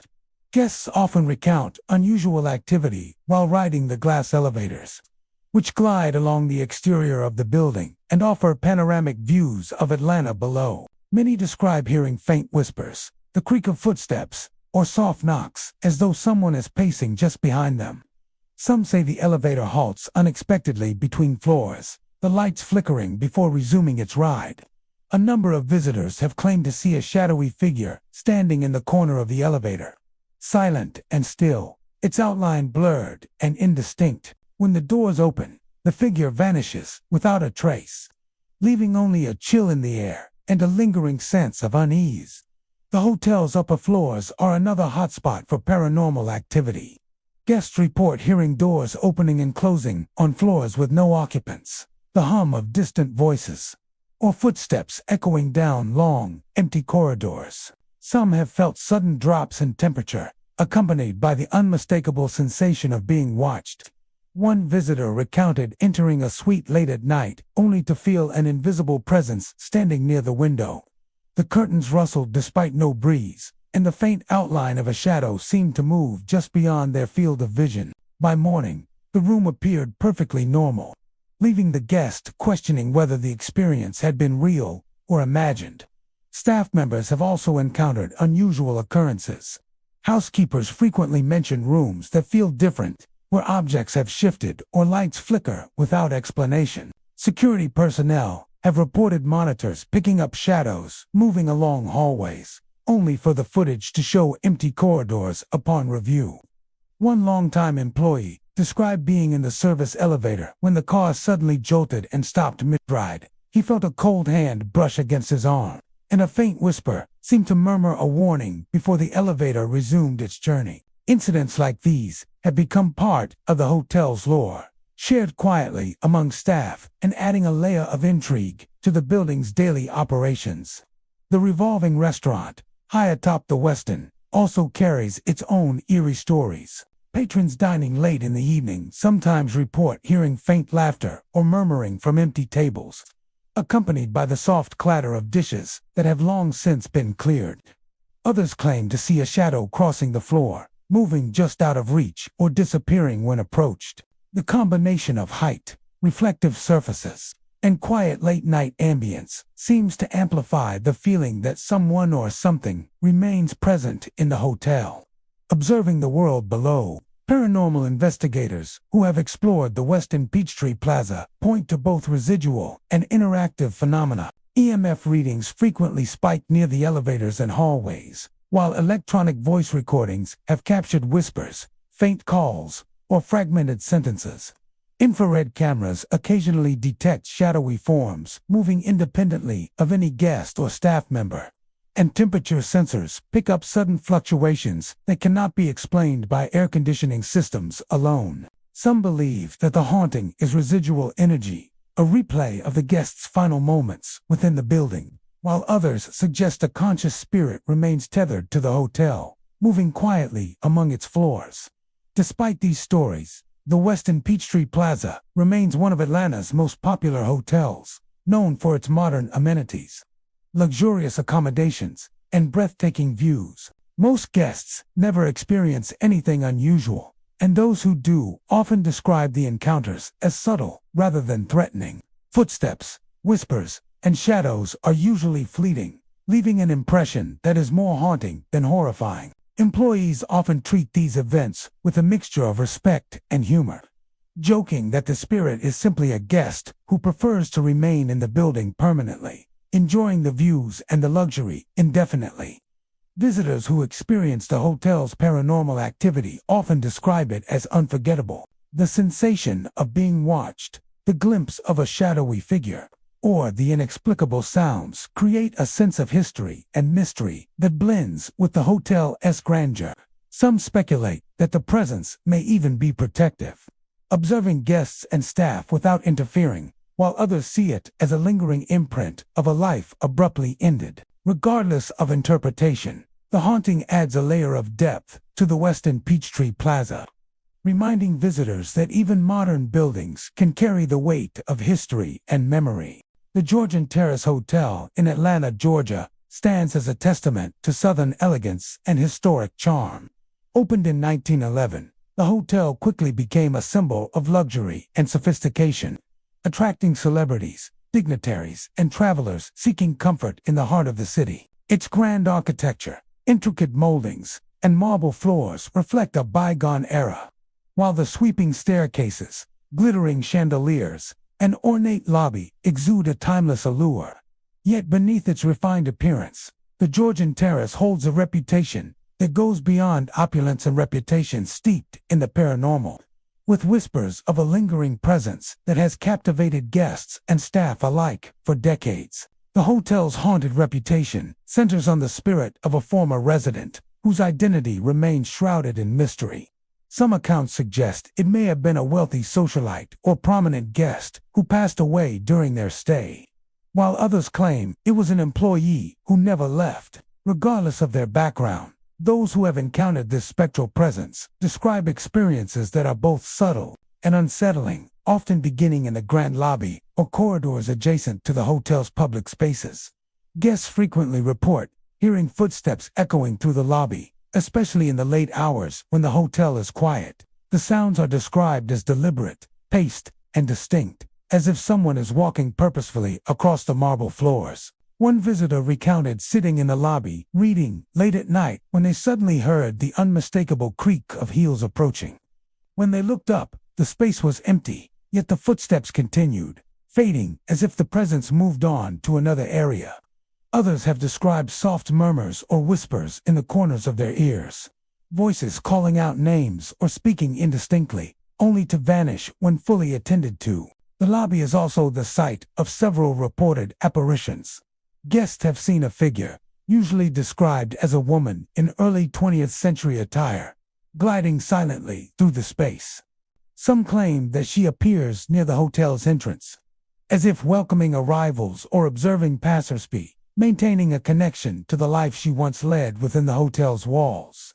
One longtime employee described seeing the apparition descending the main staircase, her gaze directed at the lobby below, only to vanish as she reached the bottom step. Hallways and guest rooms have their own share of unusual activity. Guests on the upper floors have reported hearing doors opening and closing, the distant shuffle of footsteps along the corridors, or the faint creak of floorboards when no one is present. Sudden cold spots are often experienced, particularly near windows or at the ends of hallways, accompanied by the unmistakable sensation of being observed. One couple staying on the fourth floor described the soft sound of laughter and the faint echo of conversation drifting through their room, though the space was empty and locked from the inside. These subtle occurrences leave a lasting impression, heightening the sense that the Georgian Terrace is alive with memories and energy from the past. Staff members who have worked at the Georgian Terrace for years share stories of their own encounters. Housekeepers often note rooms that feel different, with objects slightly moved or misplaced after cleaning. Security personnel have reported monitoring hallways late at night, only to witness fleeting shadows crossing corridors or doors slowly swinging open and closed without any wind or mechanical cause.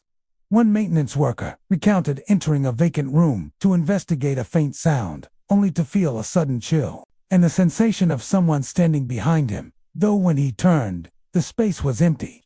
These occurrences, while subtle, are enough to convince staff that the hotel holds more than just architectural beauty. Paranormal investigators have visited the Georgian Terrace to document unusual phenomena.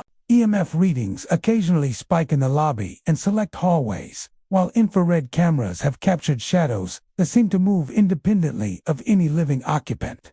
Electronic voice recordings have picked up faint whispers, sometimes calling names or repeating phrases such as "stay" or "come with me." Investigators suggest that the hotel's long history and the multitude of guests and staff who have passed through its doors may have left residual energy, replaying fragments of daily life or unfinished moments.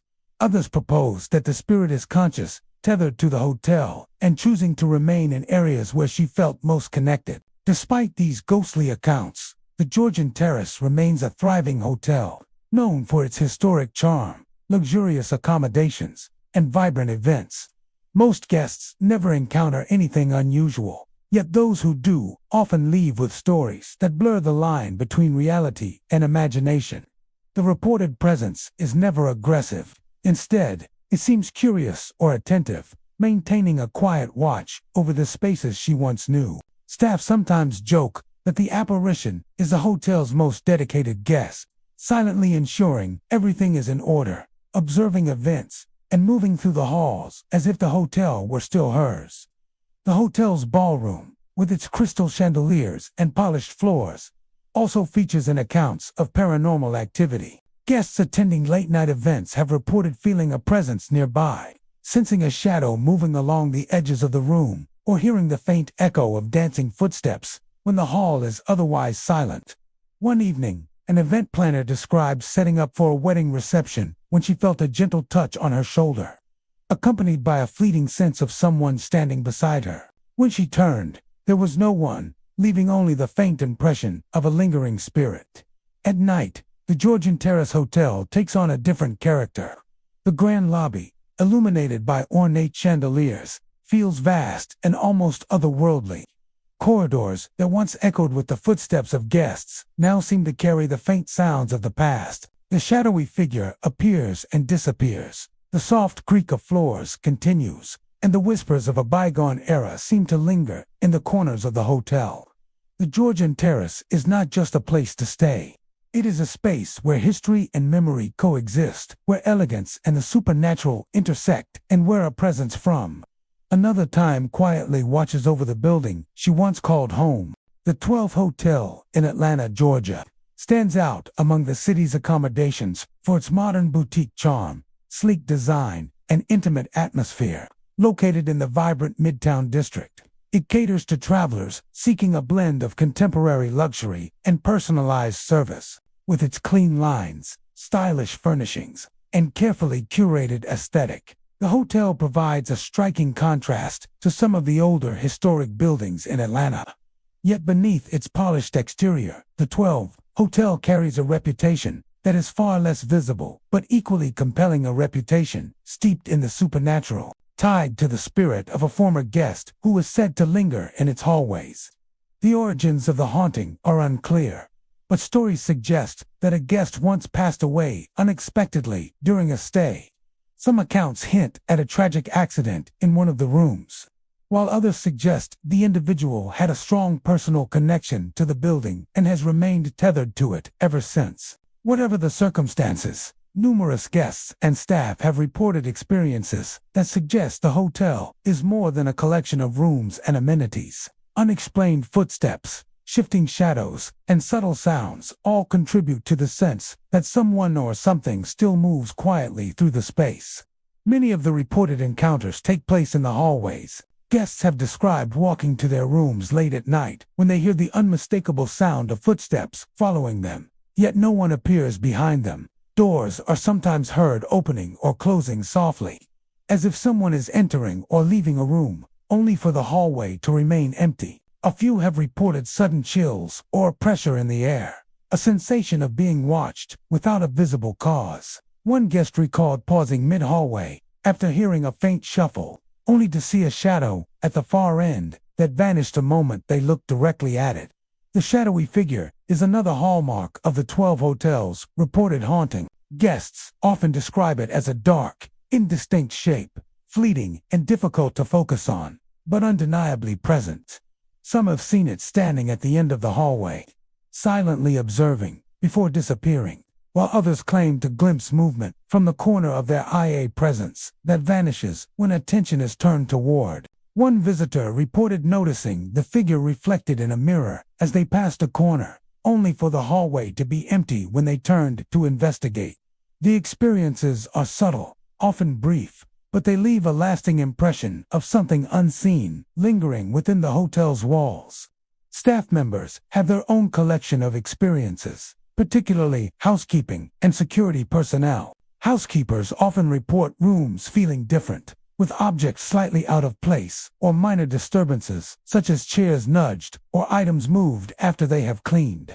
Security staff have mentioned monitoring hallways late at night, only to witness fleeting shadows or movement on the cameras that disappears when they investigate in person. One longtime employee recalled being in a quiet corridor when the temperature suddenly dropped and the hairs on the back of their neck stood on end, as though someone was standing nearby. The employee turned to see nothing, yet the feeling of a presence remained. Even the hotel's public areas are not immune to paranormal reports. In the lobby, guests have occasionally sensed movement along the edges of their vision or heard faint murmurs where no one else is present.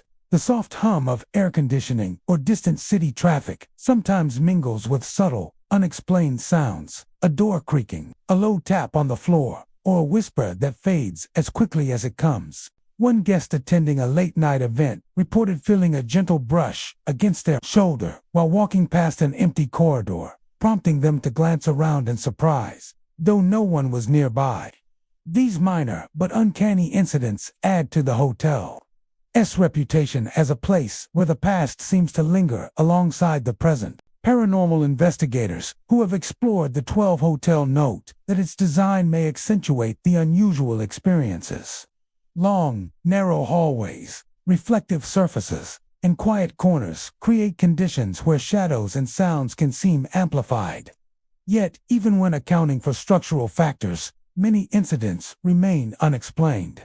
Investigators have captured faint shapes on infrared cameras, occasional spikes in electromagnetic readings, and audio anomalies that resemble whispers or footsteps in empty corridors. Some believe these occurrences are residual energy, echoes of a guest who once stayed in the building, while others suggest a conscious spirit remains, moving quietly through the hallways, observing without interference. Despite the reports of paranormal activity, the 12 Hotel continues to operate as a popular destination for travelers seeking contemporary comfort in the heart of Atlanta. Most guests never encounter anything unusual, and those who do often describe their experiences as fleeting rather than frightening. Footsteps, whispers, and shadows are typically subtle, leaving a sense of curiosity and intrigue rather than fear. Staff members often view the activity with a mix of respect and humor, joking that the spirit is simply another guest who prefers to remain, silently wandering the hallways while the living come and go. Visitors who do encounter the unexplained often leave with vivid memories of their experiences. The faint touch in a corridor, the cold spot in a quiet hallway, or the fleeting glimpse of a shadow all contributes to a sense that the 12 Hotel is a place where the boundary between the living and the unseen blurs.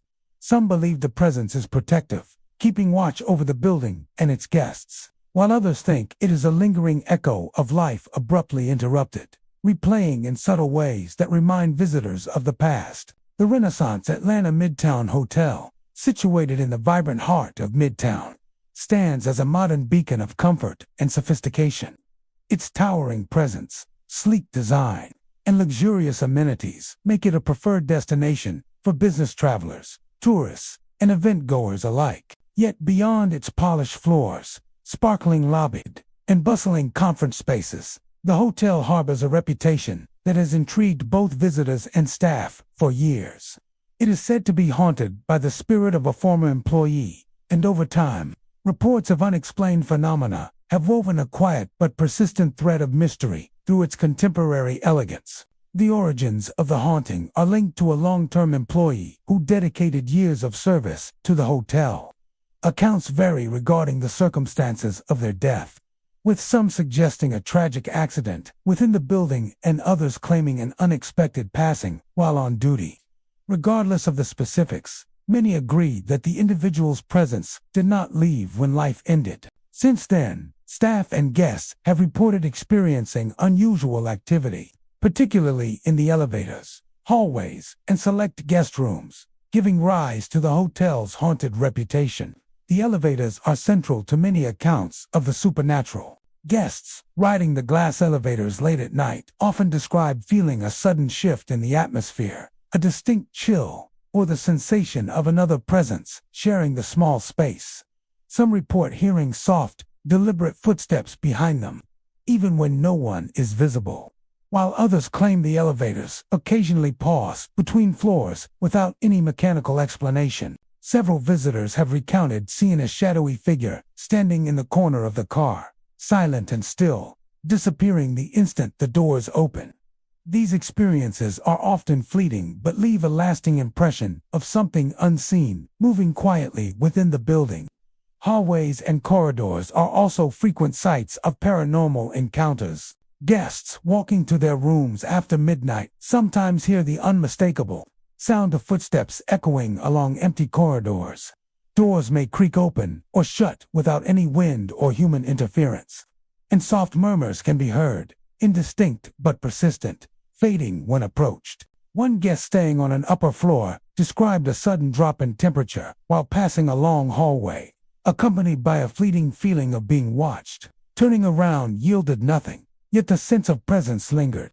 A subtle but undeniable reminder that the hotel's history may extend beyond its physical walls. Staff members have shared countless encounters that contribute to the hotel's haunted lore. Housekeepers often describe rooms that feel different, where objects have shifted slightly, or minor disturbances occurred despite careful preparation. Security personnel have reported monitoring corridors at night, only to see fleeting shadows cross their monitors or doors moving on their own. One maintenance worker recalled entering a service elevator late at night when the car unexpectedly jolted and paused mid-floor. At that moment, he felt a cold presence behind him, accompanied by a faint whisper, as though someone had been riding with him unseen. These experiences, while subtle, reinforce the belief that the spirit remains a quiet observer within the hotel. The lobby and public spaces occasionally offer glimpses of the unexplained as well.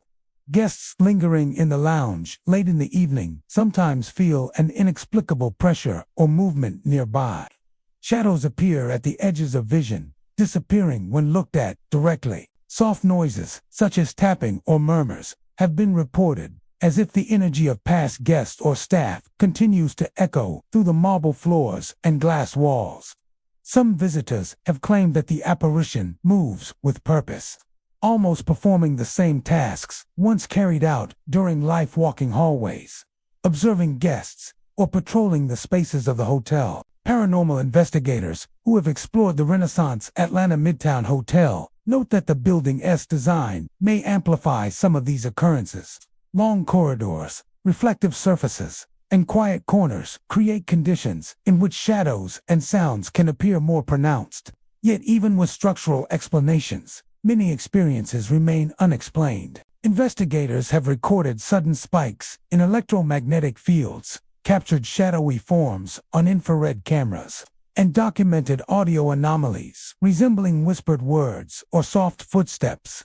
Some interpret these phenomena as residual energy here, replay of moments from the life of the employee, while others suggest the spirit is conscious, choosing to linger within the spaces it once frequented. Despite these spectral reports, the Renaissance Atlanta Midtown Hotel remains a bustling, vibrant destination. Most guests never encounter anything unusual, and those who do often describe the experiences as fleeting or subtle rather than overtly frightening. Footsteps, shadows, and whispers are usually brief, leaving a sense of curiosity rather than dread. Staff members often approach the phenomena with a mix of respect and humor, joking that the spirit is simply a dedicated employee who continues to perform duties long after life ended, ensuring the hotel runs smoothly even when no one is watching. Visitors who do experience the unexplained often leave with stories they remember vividly. The sensation of being watched, the sudden chill, or the fleeting appearance of a shadow all create a sense of connection to the hotel's past. Some speculate the presence may be protective, keeping a quiet watch over guests and staff alike, while others see it as a residual echo of life interrupted, replaying silently and invisibly within the building. These encounters, subtle yet memorable, add a layer of intrigue to the hotel's modern elegance. The Crowne Plaza Atlanta Perimeter at Ravinia, located in the bustling Perimeter Center, is a modern hotel known for its convenient location, upscale accommodations, and professional atmosphere. Travelers from across the country often stay here for business meetings, conferences, or simply to enjoy the comforts of a full-service hotel in the heart of Atlanta's northern suburbs. Yet beneath its contemporary elegance and polished service, the Crowne Plaza has earned a reputation for paranormal activity. Reports from both guests and staff suggest that the hotel may be haunted by the spirit of a former guest, whose presence continues to linger quietly in certain rooms and corridors. The origins of the haunting are unclear, though many accounts point to a tragic or unexpected death of a guest who stayed at the hotel years ago. Some speculate that the individual passed away while in their room, perhaps due to illness or an accident, while others believe it was someone who had a strong attachment to the hotel and simply never left. Regardless of the exact circumstances, guests and staff alike have experienced phenomena that suggest a lingering presence, sounds, shadows, and sensations that cannot be easily explained by natural causes. Many of the reports come from guests staying in specific rooms on the upper floors, where encounters with the unexplained seem most frequent. Visitors often describe hearing the sound of footsteps pacing across the carpet at night, even when the room is empty. Doors have been known to open or close on their own, the hinges creaking softly in otherwise silent corridors. Some guests report faint knocking sounds on walls or furniture, accompanied by subtle temperature changes, as if a presence is moving through the room, unseen but undeniably there.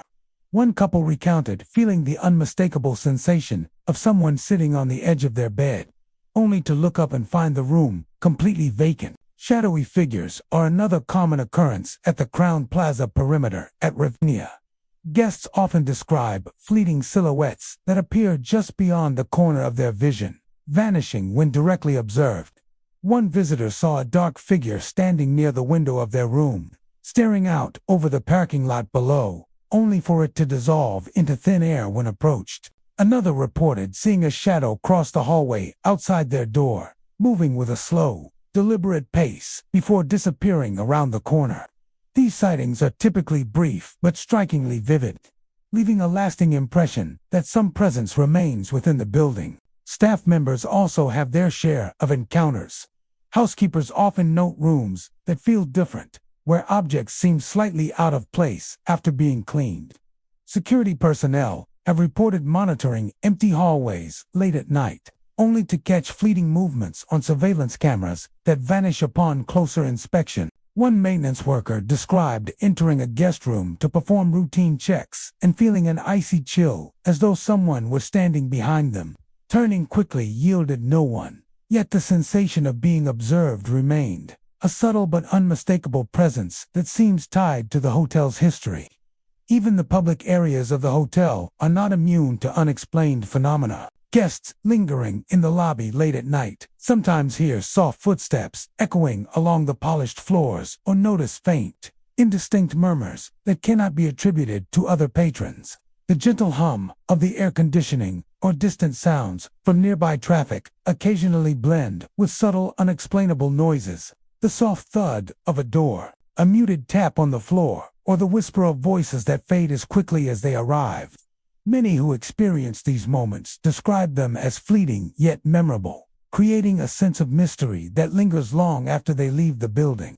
Paranormal investigators who have explored the Crowne Plaza perimeter at Ravinia note that certain architectural features may amplify these occurrences. Long hallways, reflective surfaces, and quiet corners can make shadows and sounds appear more pronounced. Yet even with structural explanations, many experiences defy conventional reasoning. Investigators have recorded faint shapes on infrared cameras, sudden spikes in electromagnetic readings, and audio anomalies that resemble whispered words or footsteps in empty rooms. Some believe these phenomena are residual energy, echoes of a guest whose life ended unexpectedly, replaying subtly within the hotel. Others suggest that the spirit is conscious, choosing to linger in areas that held significance during life, silently observing without interference. Despite the paranormal reports, the Crowne Plaza Atlanta perimeter at Ravinia remains a popular and fully operational hotel. Most guests never encounter anything unusual, and those who do often describe the experiences as subtle rather than frightening. Footsteps, whispers, and shadows leave a sense of curiosity rather than fear, and staff members often treat the occurrences with a mix of amusement and respect. Many joke that the hotel has an eternal guest, quietly moving through rooms and hallways, ensuring the hotel's legacy continues in an unusual but harmless way. Visitors who experience the unexplained often leave with vivid stories that linger in memory. The sensation of being watched, the sudden chill in a room, or the fleeting glimpse of a shadow creates a unique connection to the hotel's history and the presence that reportedly remains. Some speculate the spirit may even be protective, observing guests and staff from unseen corners, while others view it as a residual echo of a life abruptly interrupted. These experiences, though subtle, give the hotel an added layer of intrigue and mystery that sets it apart from ordinary accommodations. The Hyatt-centric Buckhead Atlanta, nestled in the upscale Buckhead neighborhood, is celebrated for its modern design, luxurious accommodations, and prime location. It caters to travelers seeking elegance and convenience, offering sleek rooms, contemporary amenities, and a refined atmosphere that complements the surrounding area's vibrant shopping and dining scene. However, behind the hotel's polished exterior lies a reputation that is far less visible but equally compelling.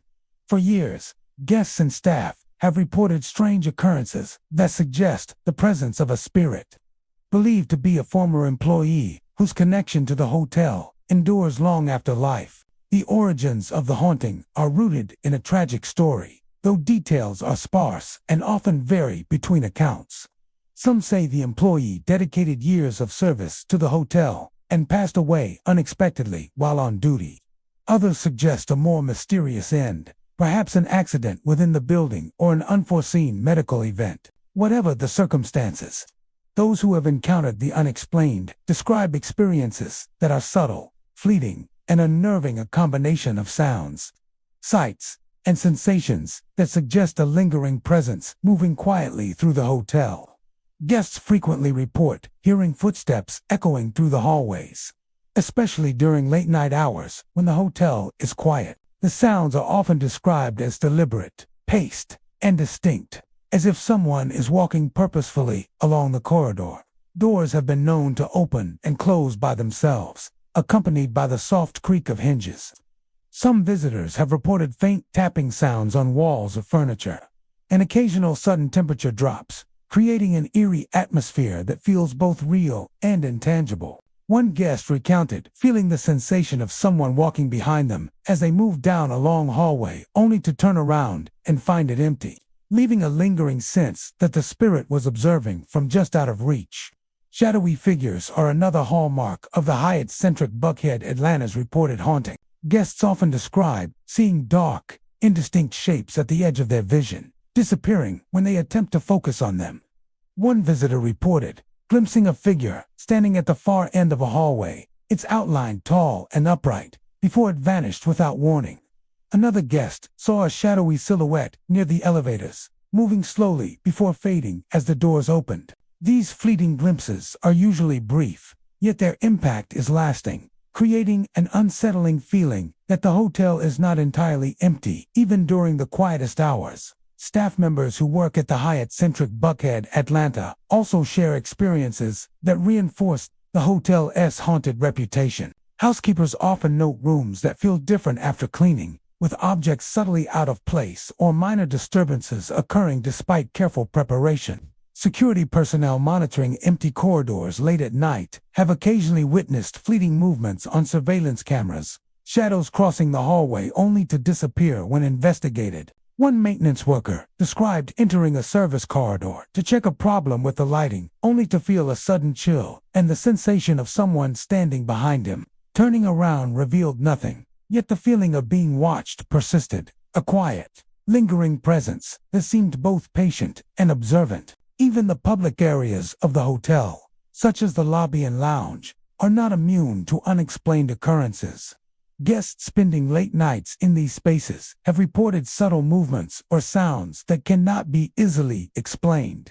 Soft whispers, the shuffle of invisible footsteps, or the creak of chairs and doors are occasionally experienced, especially in quieter moments. Many who have encountered these phenomena describe them as fleeting but memorable, leaving a sense of mystery and intrigue that contrasts with the hotel's contemporary elegance. Some speculate that the spirit continues to perform the same tasks once carried out in life, patrolling hallways, observing guests, or silently checking on the spaces it once tended. Paranormal investigators have explored the Hyatt-centric Buckhead, Atlanta, to document unusual activity. They note that the building's long corridors, reflective surfaces, and quiet corners can amplify shadows and sounds, yet many occurrences remain unexplained.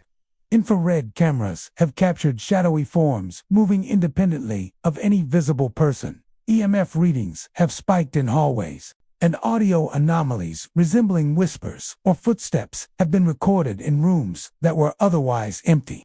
Some interpret these phenomena as residual energy, echoing moments from the life of the former employee, while others suggest a conscious spirit remains tethered to the hotel, quietly observing without interacting directly with guests. Despite the reported paranormal activity, the Hyatt-centric Buckhead, Atlanta, remains a thriving destination for travelers. Most guests never encounter anything unusual, and those who do usually describe it as subtle rather than frightening. Footsteps, shadows, and whispers create an eerie fascination rather than fear. Adding a layer of intrigue to the hotel's modern sophistication, staff members often treat these experiences with a mix of humor and respect, suggesting that the spirit is simply a dedicated presence continuing to watch over the hotel long after life ended. Visitors who do encounter the unexplained often leave with stories that linger in memory. The sensation of being watched, the fleeting glimpse of a shadow, or the sudden chill in a hallway fosters a connection to the hotel's past and the presence that remains. Some speculate that the spirit is protective, silently observing guests and staff, while others believe it is residual energy, replaying actions and moments from the past. These experiences, though subtle, imbue the Hyatt-centric Buckhead, Atlanta, with a sense of history and mystery, blending the contemporary with the supernatural. As we conclude our tours of Georgia's most haunted hotels, we are reminded that the past never truly leaves us. In these storied establishments, the echoes of history linger, and the spirits of those who came before continue to make their presence known. Whether you're a skeptic or a believer, these tales serve as a testament to the rich and often eerie history of the Peach State. So, the next time you find yourself in Georgia, consider booking a night at one of these haunted hotels, but be prepared, for you may not be alone.